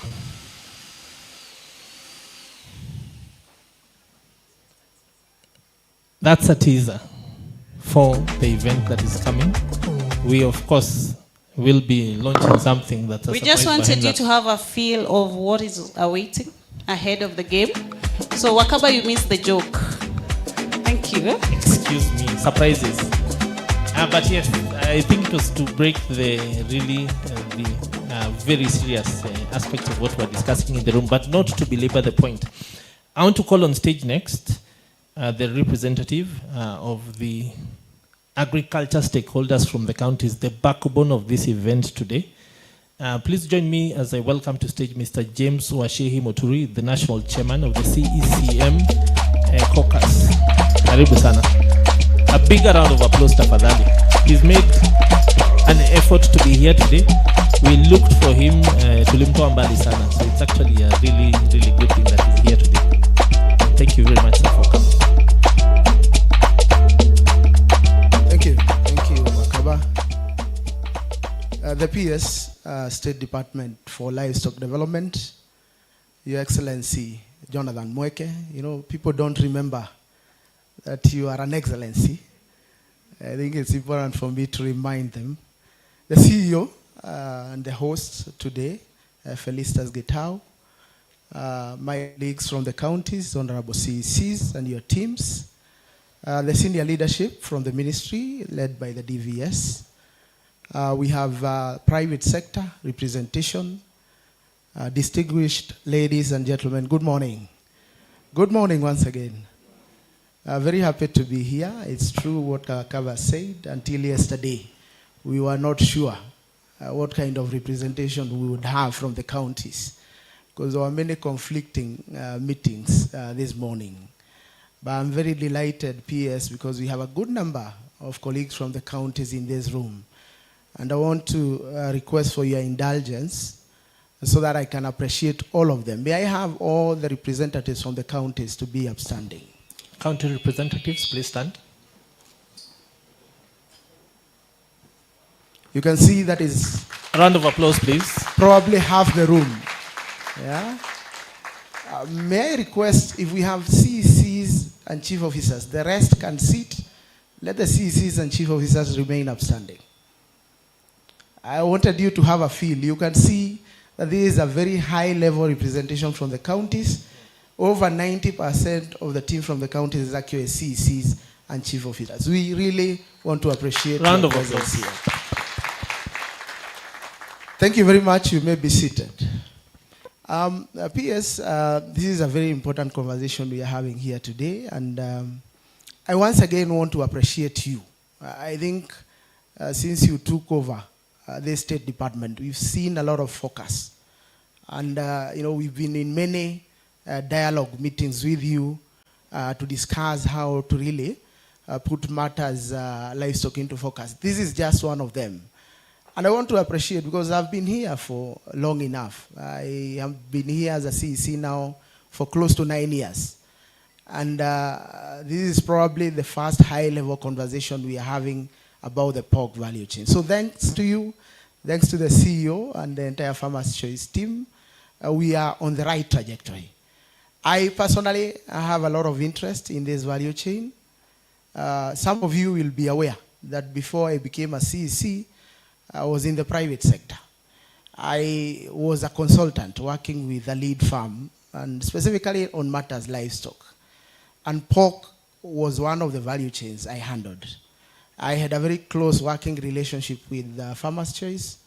I remember fondly a gentleman called Kamau, who I traversed this entire country with, trying to establish pig farms and really trying to structure the value chain.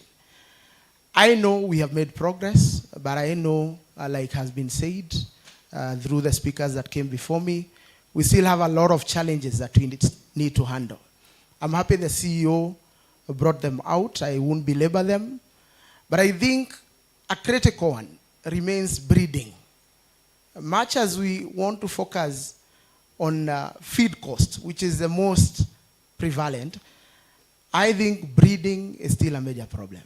PS, I'm sure you are aware, you know, we have very limited stock that we can call pure breeds in this country. You will find a land race that is also a large white, that is also something else. You know, we have no pure breeds. And I think this issue of breeding, and I'm happy through the DVS office and this partnership, we are now bringing in AI for pigs. And I think that is the solution. It's long overdue. It's something we need to deal with. And this is because it is highly affecting our productivity. You know, we cannot keep our pigs in our farms for 12 months. You know, it doesn't make sense. If you don't mature your baconers, you know, at 7 months, it's a loss-making business. And because our farmers are rational, I think what we need is to work on some of those issues. Of course, the breeds, the feed costs, disease control, and then we are there. In terms of feeds, I think there's a lot of focus on the cost, but we also need to think about the quality. You know, we have a lot of issues with quality, and with due respect, I know we have UNGA and other credible manufacturers here, but we also have a lot of small feed producers where we need to move in and ensure they are doing the right thing. We have a lot of issues with the composition. We also have a lot of issues with aflatoxin. We have a lot of issues with antibiotics, and we need to have a look at all these things. That is what we, together with the DVS and the other regulators in the sector, need to have a conversation about so that we can assure the market that we are actually delivering a quality product. On matters disease control, I won't belabor, but it's sad. I have witnessed huge farms shutting down because of an outbreak. You know, the law allows government officers to walk into your farm and kill all the pigs if there is suspicion that there is an outbreak of African swine fever, for instance. So matters biosecurity are critical. It's tricky when you're dealing with smallholder farmers. But I think if we do proper farmer organizations around outgrower models that then interlink with the market, we can achieve this. I know I have participated in such engagements where we have one big producer linked to quite a good number of small holders, and then they are the route to the market. That probably is an approach that we want to take, so that then we eradicate this tragedy of having to deal with a small farmer somewhere in Nyeri with 3 pigs, because it's very tricky when you're dealing with such. And therefore, without saying much, I think the call here is for us to collaborate better. We need to strengthen our engagements. We need better private sector involvement. I know somebody mentioned, I think it was Wakafa who said, there used to be a slaughterhouse where he comes from that shut down. You know, that is happening a lot. Remember, we also have our Muslim brothers and sisters who don't consider pork halal.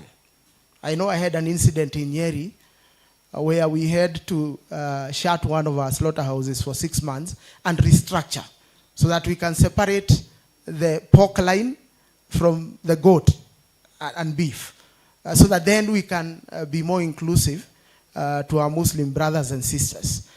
And those are challenges we are facing.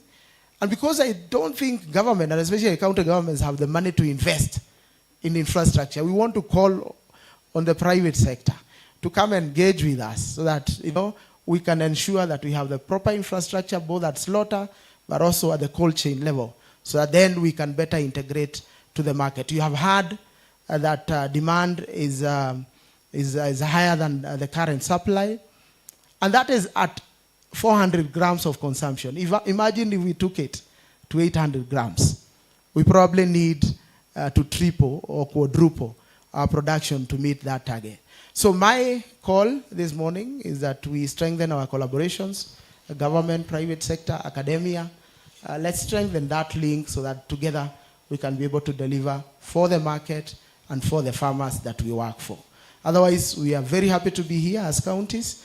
We look forward to more engagements, and we commit our support to the entire process. God bless you. Thank you very much. A quick round of applause for the chair of the caucus, even as this is Asante Sana. We are almost at the keynote with the PS, but I want to give 3 minutes to 3 other distinguished guests we have here today to make very quick remarks. I want to start off by inviting Dr. Monica Olala, Chief Animal Resource Division from the State Department. Karibu sana, just 1 to 2 minutes, and then we move on. Quick round of applause, tafadhali, as she comes.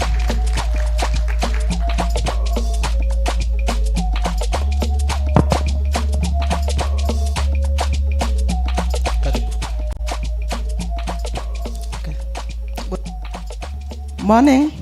Good morning.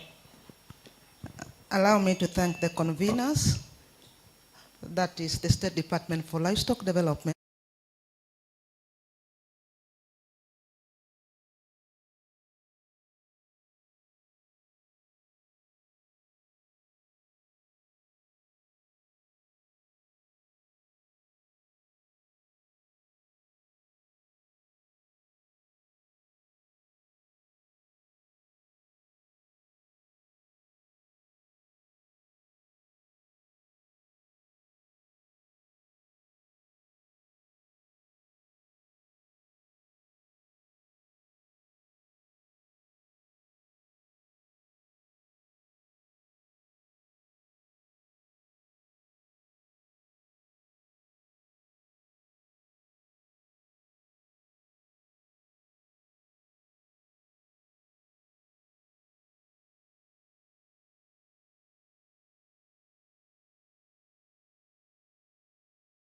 Determined and busy to invest in the pig value chain.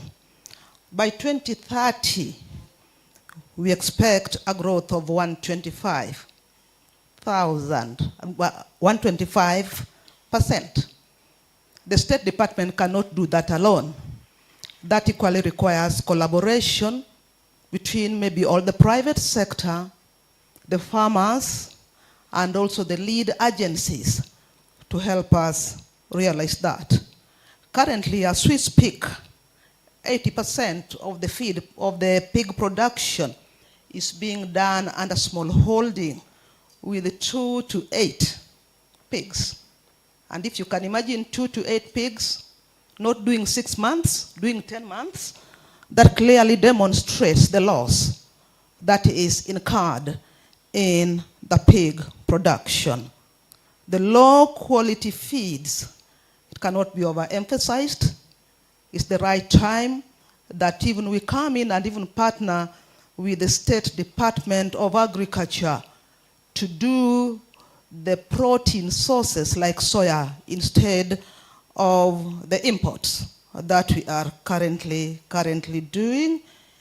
Inadequate extension services, the country government, that is in your domain, so kindly let us do the necessary. Normally, as a country, we normally push products to market. We don't plan with the market. It's like I produce the pigs and the pork first, then I stop and they ask me, Monica, where do I what? Sell this. It is high time we plan from the what? Let market pull whatever we do at the production level.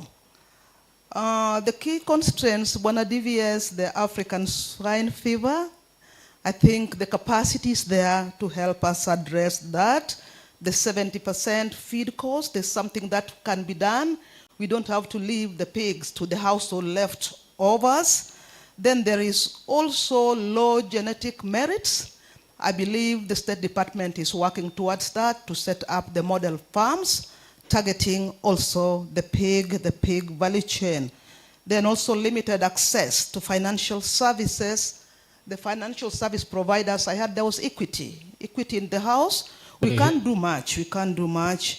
Then the quality breeding stock and also the traceability so that we get to know the source of the products that we are consuming. There are several products along the pig value chain. And as we do this, there's something that I normally like maybe talking about. How do we position the women and the youth in the pig value chain? First, let us identify the value chain node where the women and the youth are already active in those nodes, and let us be deliberate in supporting those nodes. Where the men are dominating, I would highly recommend that let us integrate the women, the youth, and persons with disability. Otherwise, the market demand is there. The 150,000 metric tons is a huge gap for us to fill. But the State Department cannot do that alone. We require concerted effort by all the investors. That's when we can realize this. But above all, the mindset change is required in all this. Most of us think that the pig is left for an hotel like this. Maybe that's when maybe we can all taste it. But the question is, could we work maybe with the what? The households, the nutrition teams, so that we can have that mindset what? Shift, that you can eat the pig and the pig products at the household level. Otherwise, thank you so much. We are ready to get moving. Thank you.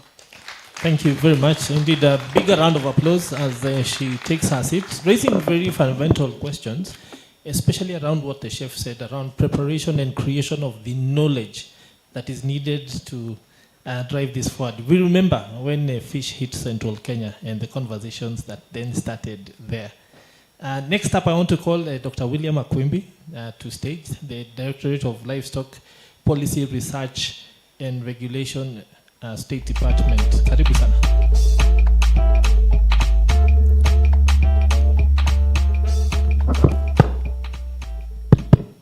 Thank you, the Master of Ceremony, Bona Piers, the Chief Guest, distinguished guests, ladies and gentlemen.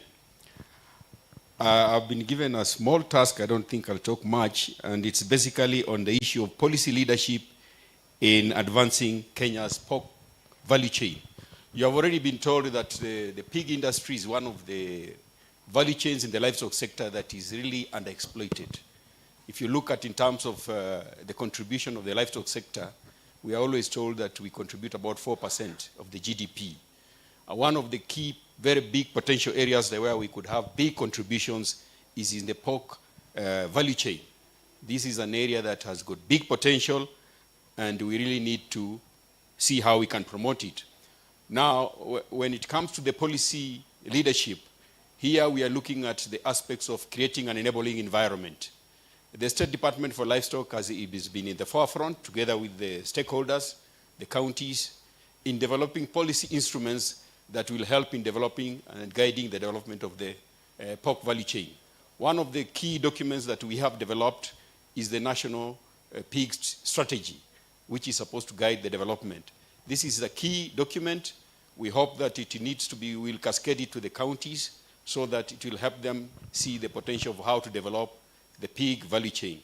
We have also had a number of other documents which we have developed, that is legal instruments. One of them is the livestock bill. Although it is in Parliament, it was tabled, but then it was withdrawn. We hope that it will be retabled very soon. That is, we are hoping that it is supposed to unlock the potential of developing the non-regulated aspects of the livestock sector, and this is one of them. So once that bill, once it is passed through the National Assembly, it will help in development of a number of regulations which are going to address some of the challenges that we are having. One of them is the issue of the animal feeds regulations. This is a draft document we have developed. It is waiting for the passage of the livestock bill. We are all aware that the animal feeds is one of the areas that has got a lot of challenges, the issues of the quality. Okay, so we hope that with that regulation being in place, the standards in terms of quality of livestock feeds will be upgraded.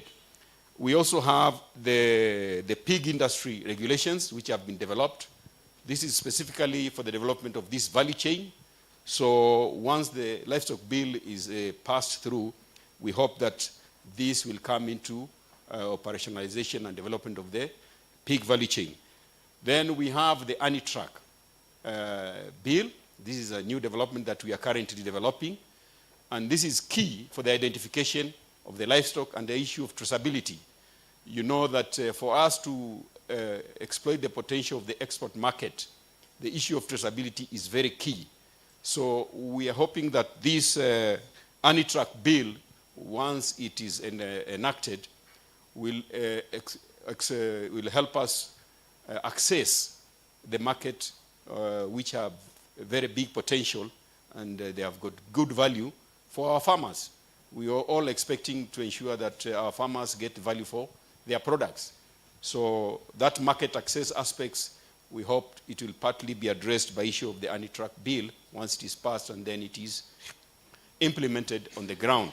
So we also have the animal health bill, which is supposed to guide in the management of the livestock diseases. So we are expecting that with the collaboration and participation of all the stakeholders, these bills, once they are passed, will help unlock the potential for the livestock sector, which we are expecting, though they say it contributes only 4%, once these bills are passed and they are enacted, we are expecting the potential for the livestock sector to grow beyond the 4%. We all know that majority of the Kenyans are in this sector, and if we want to relieve the poverty in our people, then we have to create an enabling environment for our people. So thank you. Thank you very much. A quick round of applause for Dr. Kwimbi as he retakes his seat. Asante sana. Bona PS, even as we start to come towards the end, I'm sure everyone will remember the various initiatives that county government started to undertake when they were taking part during the last election cycle, and we saw the distribution of piglets and such initiatives. Now, if you go back and ask a lot of those farmers, where are those piglets today? What's the welfare? What was the route to market? Lots of conversation there. And sometimes that being the germane reason we are here today to create a value chain and indeed an entire enterprise around that sort of initiative. I want to call back on stage Dr. Alan Azegele, the DVS in the State Department, so that he can invite the PS. Karibu sana sa. A round of applause as he comes back to stage, tafadhali. Better round of applause, please. A bit more energy. Dr. Azegele, karibu.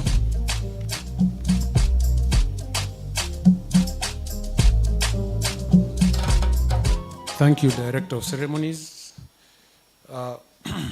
Our chief guest, Principal Secretary, State Department for Livestock, Honorable Jonathan Mweke. Our host, CEO, Farmers Choice Limited. FAO representative, Chair of the CEC caucus, stakeholders, distinguished guests, ladies and gentlemen, good morning. Good morning once again. My name is Dr. Alan Azegele, as you've been told, Director of Veterinary Services, and I also have another cap, which is I'm the chairperson of the Codex Alimentarius Commission, which is the WHO FAO food standard setting body with almost 183 member states. And this is a position that is of high esteem, considering the topic of today. We are dealing with matters food safety. So Kenya is already positioned very high up there as the one in charge of setting food standards in the world. So having said that, I just want to first congratulate our hosts, Farmers Choice, for this unique opportunity and bringing together such a big number of stakeholders in the pig industry. This is something, as the CEC had said, has never happened before. And also, most of you may not know, I served at Farmers Choice for 10 years. As a young veterinary officer in charge of public health, and gave my contribution towards the growth of this company, especially at the time when there was the aspects of food safety. And through that, we really grew the export market in terms of access. And I don't know how we are doing currently with the Middle East, because a lot of people asked me, how come you're sending pork sausages to the Middle East? And for sure, that is one of the major markets for Farmers Choice in the Middle East. And something has also been said about African swine fever. This is a disease that, I should say, catapulted me to end up working at Farmer's Choice. I was a young officer. I was tasked to deal with the outbreak in 1994. That's over almost 32 years ago. And I had to struggle with it out there. And eventually, once we had contained it, I was told, go work at Farmer's Choice. And I was like, I was dealing with pigs out there. So now, by the time I left, I had also slaughtered almost 800,000 pigs and inspected with no food safety alert. So I'm just trying to show that I have a very close association and memories of this and the growth of the pig industry. A lot of you, I'm not sure whether you are aware, that we've had the Pig Industry Act, which was in force. And that is a very interesting note, because what goes around comes around. You repeal one and you realize the importance and why it was put in place then. There could be a need to reconsider that and relook at what the objectives of that act was and what it can do for us in the present day. So today, it's not my time to say much, but I've been detailed to welcome our chief guests, the Principal Secretary, State Department for Livestock, and I would request that you be upstanding as we welcome our Principal Secretary to give his keynote address. Karibu sana Bwana PS.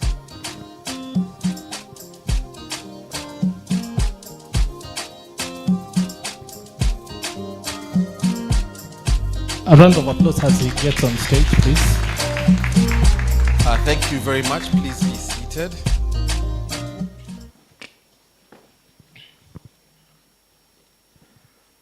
CEO of Farmer's Choice, Felicitas Gitao, Chair of the CEC Caucus for Agriculture, my friend James Mutsuri, all the way from Nyeri, where I was born.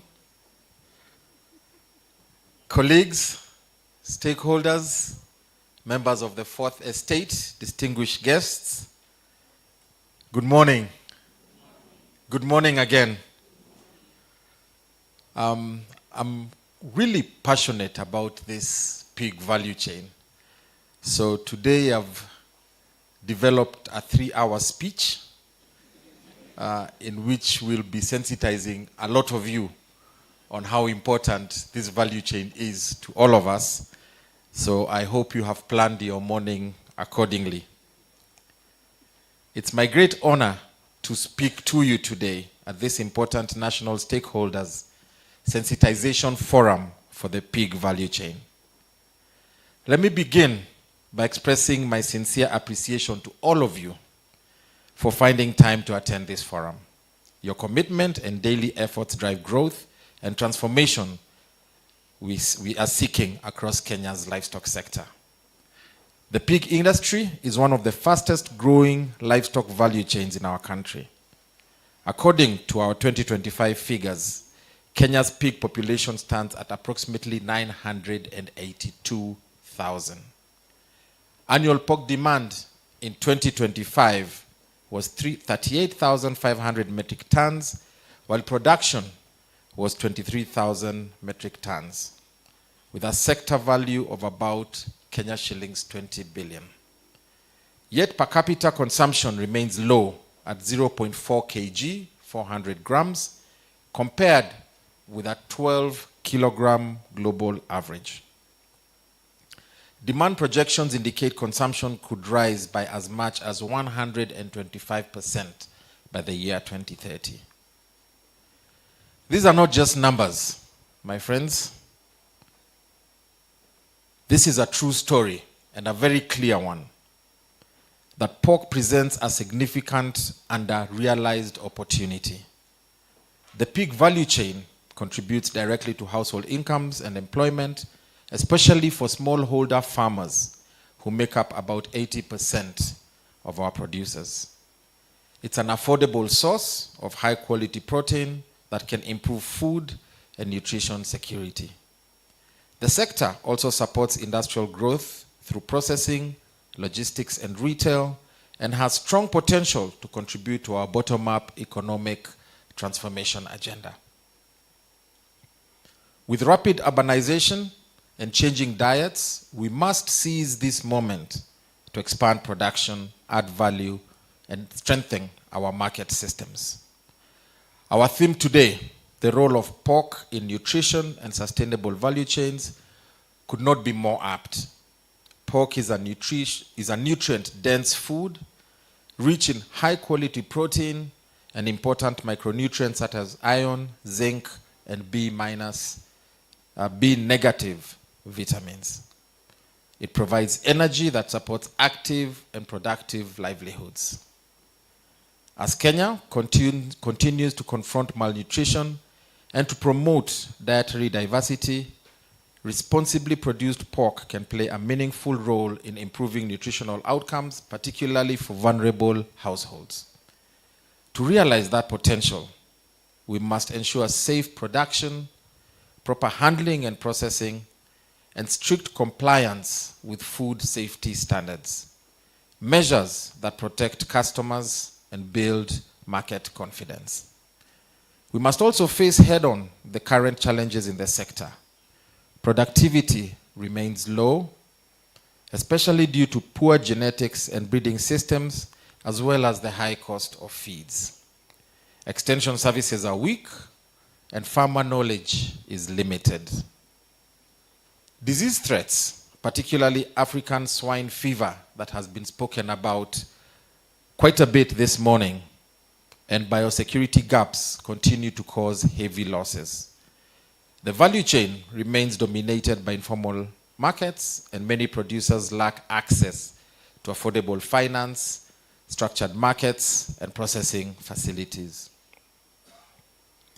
Ladies and gentlemen, sustainability must be our guiding principle, economically, socially, and environmentally. To build sustainable value chains, our priorities are clear.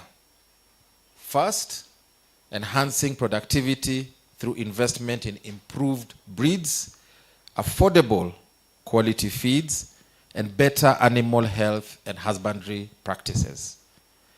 Second, strengthening farmer capacity. Smallholders are indeed the backbone of this sector. We will expand access to extension services, leverage digital and mobile technology for timely knowledge dissemination, and promote farmer organization and aggregation to increase bargaining power and efficiencies. Third, market integration and value addition. We must deepen linkages between producers, processors, and markets. Support structured value chains and contract farming models, as well as promote investment in processing and cold chain infrastructure to reduce post-harvest losses and raise product quality. Fourth, inclusion of women and youth. Women and youth are indeed critical drivers of innovation and growth. We will expand their access to finance and training, support enterprise development across the value chain, and create dignified, profitable opportunities that keep them engaged in this sector. Fifth is food safety and standards. Consumer confidence is essential. We will strengthen inspection and certification systems, promote traceability, and ensure compliance with national and indeed international standards to open local and export markets. Ladies and gentlemen, the government, however, cannot do all of this by itself. We therefore call for stronger and deeper public-private partnerships. Collaboration between national and county governments is essential, as well as private actors such as Farmers' Choice and input suppliers. We must also engage research institutions such as CALRO and ILRI and development partners so that we can grow this value chain together. if we hold hands as stakeholders, we will be able to build a resilient, competitive, and inclusive pig industry. To demonstrate our commitment as government, the State Department for Livestock Development will continue to provide an enabling policy and regulatory environment. We shall support investment in infrastructure and innovation, facilitate access to markets, finance and technologies, and promote sustainable and climate-smart livestock systems. We will work very closely with county governments, agriculture and livestock being a devolved function. We already see the counties as our foremost stakeholders, and also engage industry stakeholders to align efforts and scale impact across the country. In closing, the pig value chain holds immense potential to advance Kenya's food security, nutrition, and economic development.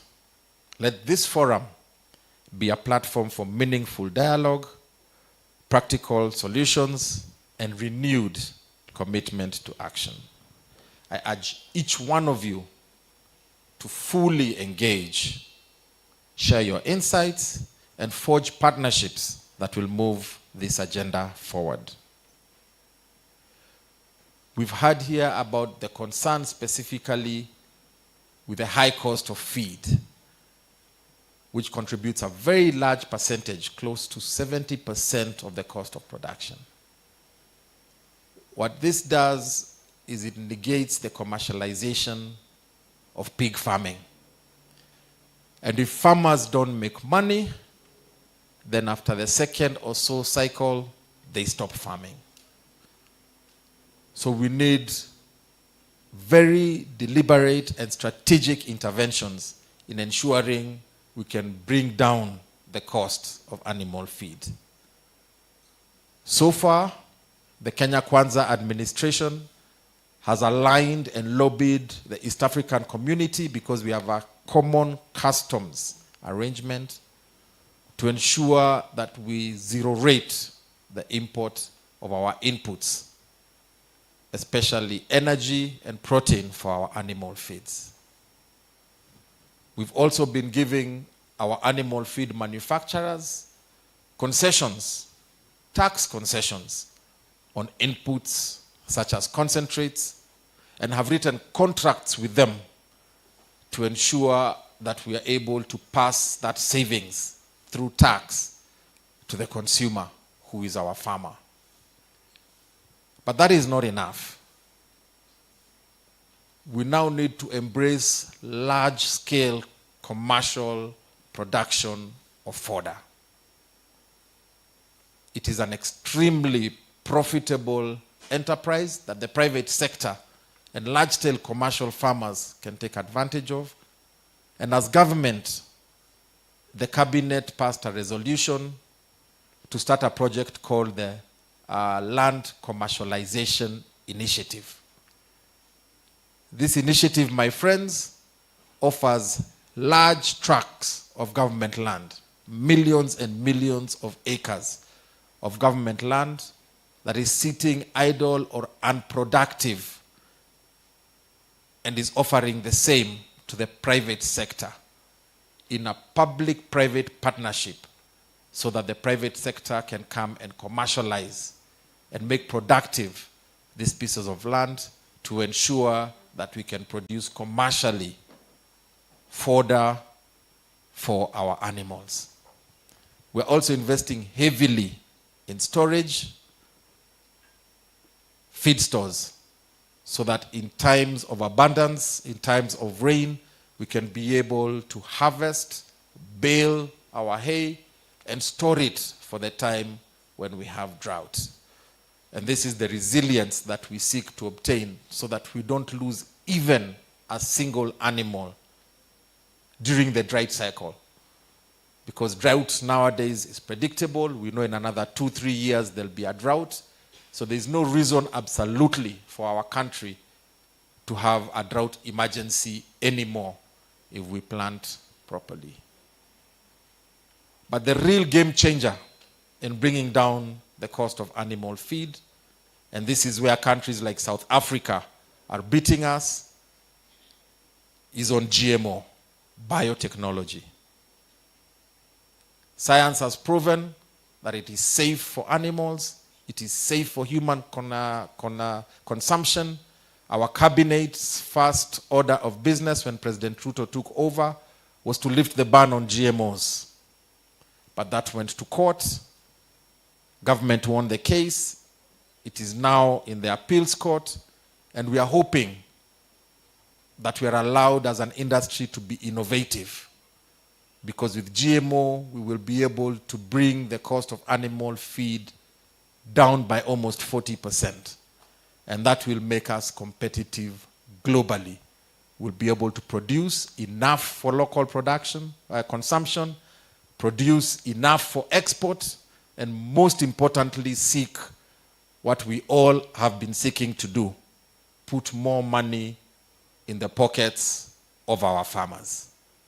So those are the interventions that we need to do in the areas of animal feed, which is the sole culprit for the rise of production in our livestock industry. Of course, others we've spoken about, breed improvement, which we are quite advanced at the moment, and we've been rolling that out in conjunction with the counties. Animal health, our national mass vaccination program is underway. We've so far done over 10 million animals, and that has sent very strong signals to the rest of the world on our commitment as a government, as a country, on food safety. And that is why you've seen our livestock exports increase by 45% in the year 23 to 24, and a further 38% in the year 24 to 25, because of that very, very deliberate action on vaccination. The last one that's an enabler for trade and market access is traceability. You had the CEO here of Farmer's Choice, my friend Felicitas, say that we need to open up markets, and our consumers are very clear. They want to know where their food is coming from, all the way from the farm to their tables. And one of the key things to unlock that is a traceability system. And our country, for the first time, after trying this for over 20 years, has finally cracked it. We have developed a cutting edge to global standards, an animal identification and traceability system, which we are calling ANITRAC. It's been tested on all our government farms successfully. It is currently right now being piloted in 6 select counties, after which in another month or so will be rolled out, of course, through the help of our county governments to the rest of the country. We are working on an ANITRAC bill so that we can regulate it and cement it into law. And with that technology, it's a digital technology powered by RFID that has microchip ear tags for our animals. We'll be able to open up access of our livestock and livestock products to premium markets such as the European Union, China, and the United States. And hopefully we'll be the third country after Botswana and Namibia that will get access into Europe for our livestock and livestock products because of our traceability technology.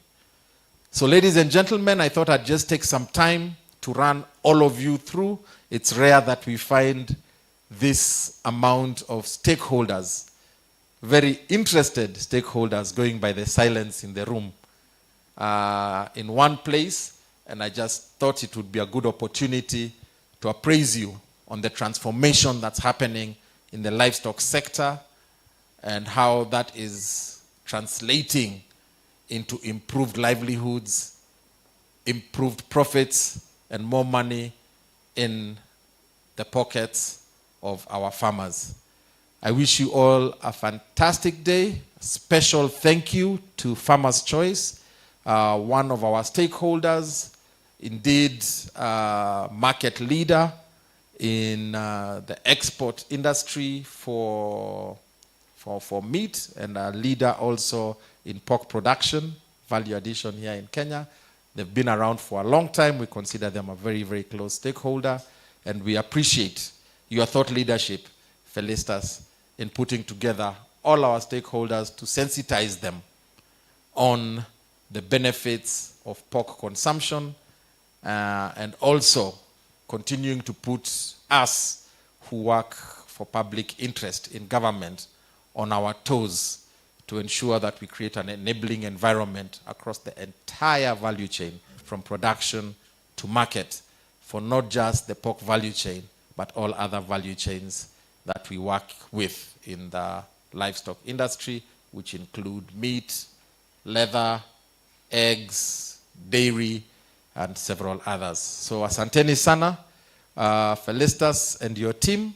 We will continue to work together to ensure that we can grow the consumption or double it from 400 grams to 800 grams, and also work with the county governments to be able to provide proper extension services to improve the knowledge of our pig farmers on how to commercially make viable this value chain. Asanteni sana, Mungu awabariki sana, and we will see you another day. Thank you. Bigger round of applause, tafadhali, as the PS takes a seat. Thank you very much, sir, for those insightful remarks.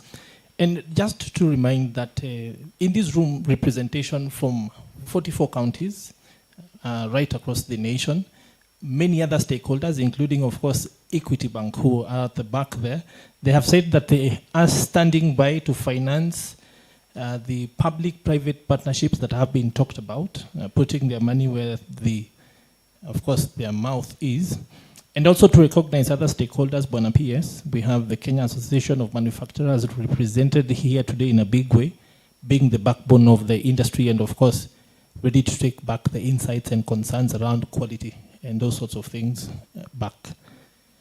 Now, on to, of course, now the other bits. I want to call up on stage my co-MC, Anne, to take us forward with a vote of thanks, and then, of course, prepare us for the next steps. And karibu. Thank you, Peter. Thank you, everyone. You remember I told you we had another phase, a special phase, that will be led by our head of marketing, Ms. Kanana Ndegwa. Ms. Kanana Ndegwa, please be on standby. For now, please allow me to say a vote of thanks. Please allow me to thank the PS, CBS, Honorable Jonathan Mweke, for getting time to come and attend our event and contribute. Allow me to thank the chair, CEC, Caucus. Allow me to thank our CEO, Ms. Felicitas Gitau Mutugu, and of course all the CECs and all the counties represented here. We are very grateful. We know you took your time to come over here. We don't take it for granted. Allow me to thank all the development partners that have joined us today, including the private sector, from FAO to KAM to Equity Bank, and all the other stakeholders that have attended, and of course the members of the Fourth Estate, and of course the Farmers' Choice team, including our HODs who are here with us today. We are grateful, and I'll give back the microphone to Peter to take us through to the next stage. Thank you. Thank you very much, and we now want to shift the stage, and we'll call up the person who will take us through that, Madam Kanana, to take us to the new face you keep hearing about. It is indeed a momentous occasion. Karibu sana. A round of applause as she comes up on the stage. Thank you, Wakaba. Thank you, Anne. Honorable Jonathan Mweke, CBS Principal Secretary, State Department for Livestock Development in the Ministry of Agriculture, Livestock and Fisheries, Mr. Washihi, National Chairman for the CEC Caucus, County Executive Committee members from 44 counties, Mr. Williams, Assistant FAO Representative in charge of programs, Madam Felicitas Gitau Mutugu, Farmers' Choice CEO, distinguished guests, members of the Fourth Estate, ladies and gentlemen, good morning. First, Honorable Jonathan Mweke, allow me on behalf of our CEO, Felicitas Mutugu, to confirm to you that Farmers' Choice is indeed walking the talk when it comes to food safety standards.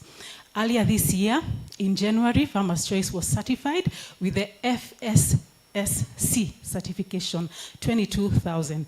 This puts us on the map. It puts Kenya on the map.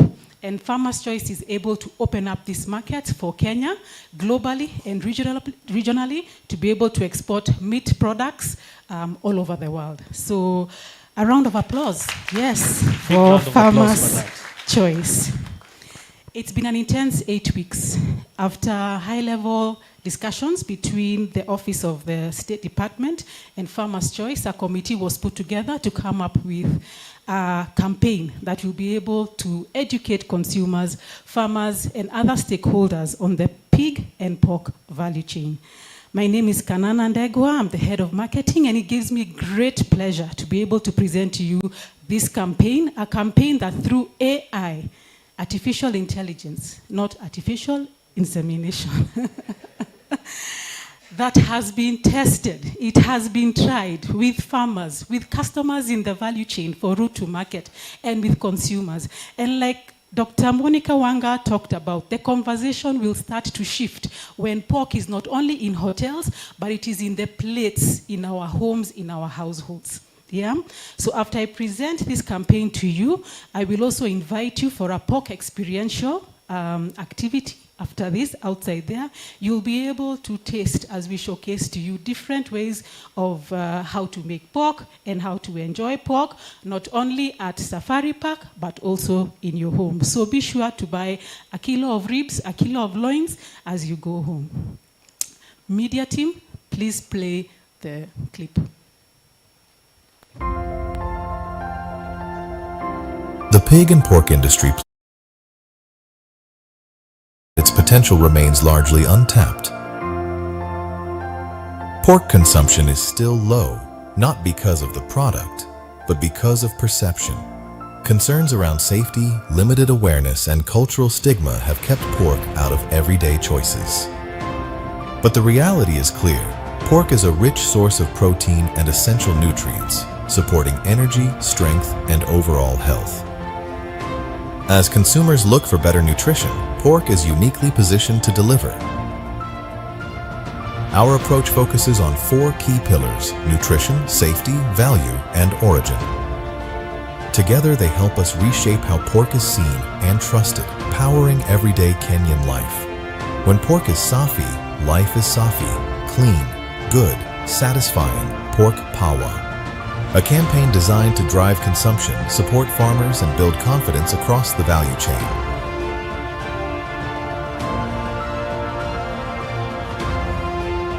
Because when perception changes, opportunity grows. Pork power, pork Safi, life Safi. A round of applause to the SDLD department as well as Farmers Choice for coming up with this, which we believe will be an impactful campaign going forward as we change the mindset of consumers, not only in Kenya, regionally and globally, around the benefits and the nutritional benefits of pork consumption. Right after this, we will have our Honorable Jonathan Mweke, together with our CEO, signing the letter of intent and then officially unveiling the campaign. So Wakaba, I hand this back to you. Thank you so much for listening to me, and have a lovely day. A round of applause as she leaves the stage, the head of marketing at Farmers Choice Limited, Madam Kanana Ndegwa. Now, next steps. So the signing is going to take place on this side, just where the camera people are standing. So I'd advise them to start making way so that our guests can start to make their way there. Now, this signing will kick-start the partnership that we've been talking about here today. One of the major outcomes of this meeting, knowing that Farmers Choice is actually walking the talk, is the fact that they can only do so much. They can cover 3, 4, 5 counties.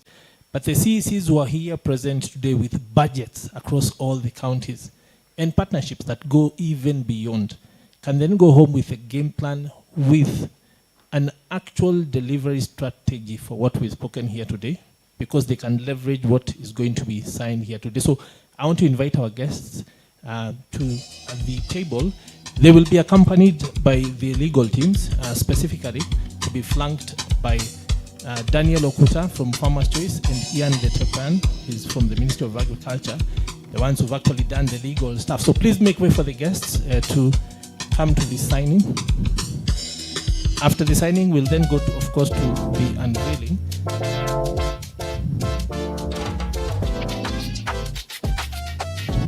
We'll, of course, invite you to give them a clap when they start to put pen to paper. But for now, you should be able to see it on the screens. So please look at the screens in front of you and see the entire process so we don't all have to crowd in one place. So the legal teams will unveil the document to be signed.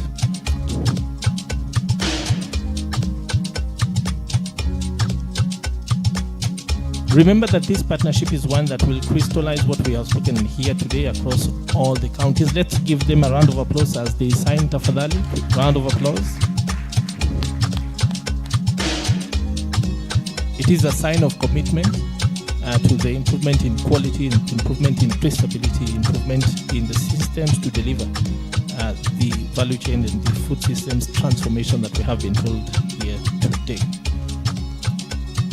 Of course, they're exchanging so that they can append the signatures on the different documents, after which we'll invite them to stand up for the photo session and exchange the documents again.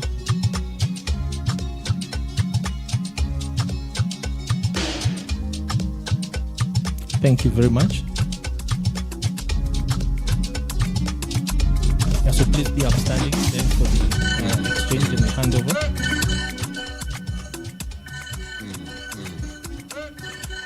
Yes, let's just have the chairs moved so that they can come to the center. Yeah, so please face the cameras. A quick handshake and then exchange.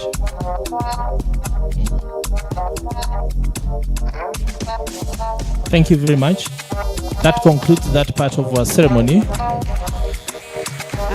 Hi, Wakaba. I'm here. I think after this, we're going to have a few photos, just like 5 Yes. photos. I will read out the people that we need. If we have somebody to help us remove the table, please, so that we can proceed with the photos. Yes, Very quickly. Can we just take a have minute. let me read out the photos very quickly. So just remove that.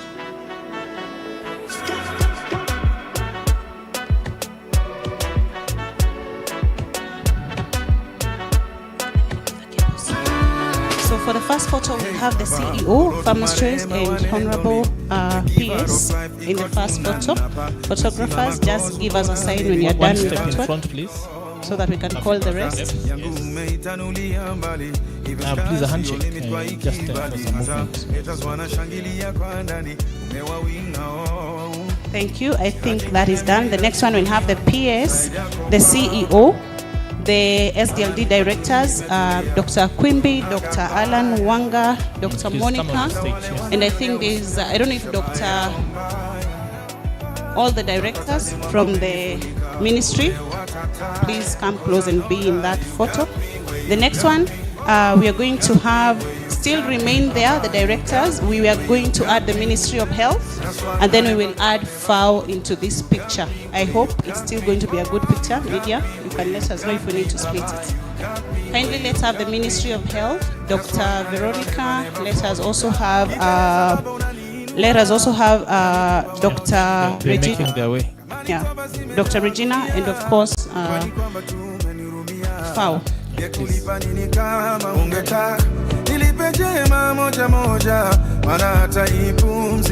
see they are coming. Let's just give them a second. Please. The next one should be on standby. We are going to have the CECs. I don't know how we are going. I think we can do that I into think two. what we will do is we will put seats here at the front, Yes. For the PS and the CEO and 2 others, the directors, and then everyone else will So be the graduated CECs, behind. you can start coming closer. So let's just bring seats. The rigging team, tafadhali, seats that. No. Yes. Kindly let's have some chairs for some of them to sit on at the front. 2 or 3 chairs.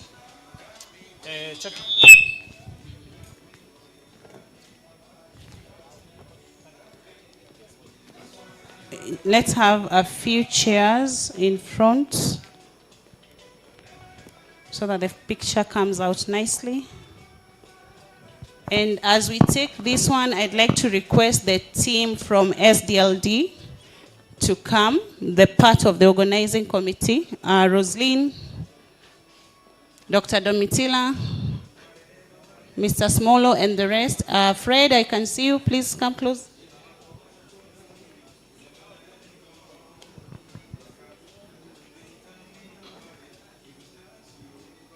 Large picture. Let's have this. Just sit. No, one more chair.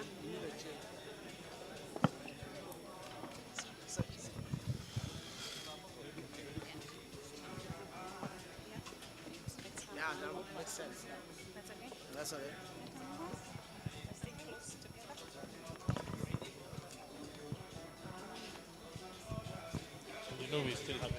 So I think the last photo is the photo with the SDLD team. Let's have the team. No, that is the second last photo. SDLD team, please. I can have the CEO and the PS remain in the photo quickly. Let's join the picture. And the last photo will have the PS, the CEO, HODs, FAO, and Ministry of Health. Kindly come close as we take the last photo.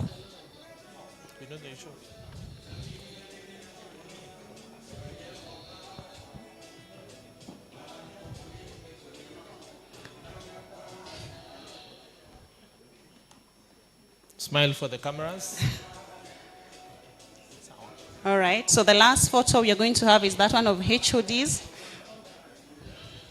Christine, this is also your photo. Christine, are you around? Excuse me.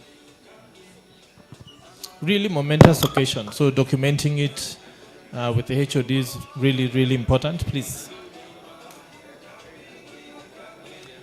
Please smile for the cameras.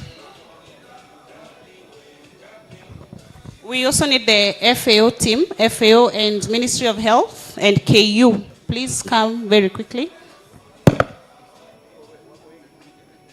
Say pork power. I think you'll need to go on the other side because they're saying the.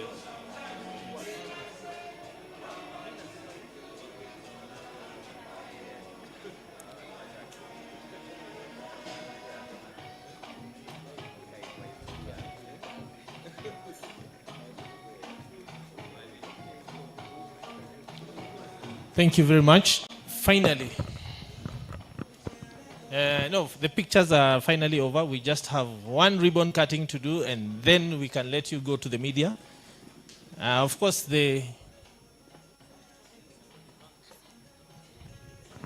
So for media, please, we're having a media briefing. After this, the media briefing room is right outside as you... one on each side. Ukiteremka, you'll see there's a room there. I'll be around there. You'll be able to see me. Please, if you're able to move your equipment quickly, because I know the PS is almost leaving. In the media room, we are going to have the PS and the CEO alone. Yes. Thank you. So I think we are ready. So Madam Felicitas and the PS, Tafadhali, please make the official cutting of the ribbon to commemorate the kickoff of the program here today in terms of this going right across the country. Round of applause. This, of course, being a big, big momentous occasion that enabled us.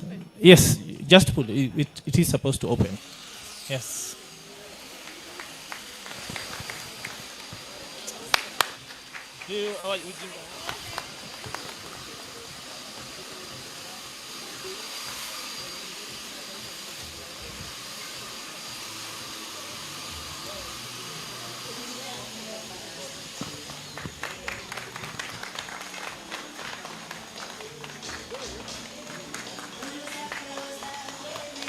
Round of applause. So pork power, pork safi, life safi. Thank you very much, Bwana CS. Now we go to the media. Oh, you want more photos? Aya, please go back. Quick picture. One slight step in front, please. One slight step in front, Bwana PS. Yes. Okay, yes. Media team, you can follow me, please. I'll lead you to the media room. As the PS, of course, goes to the media room, the rest of the gathering is invited to go and start the sampling. That is where the rubber will meet the road, so that we can really start to do delivery of what we've talked about here today. Asanteni sana. So, Bwana PS, I think we'll go to the media room. It is outside. And for everyone else, thank you very much for taking the time to be here today and making this event such a big, big success. Asanteni sana.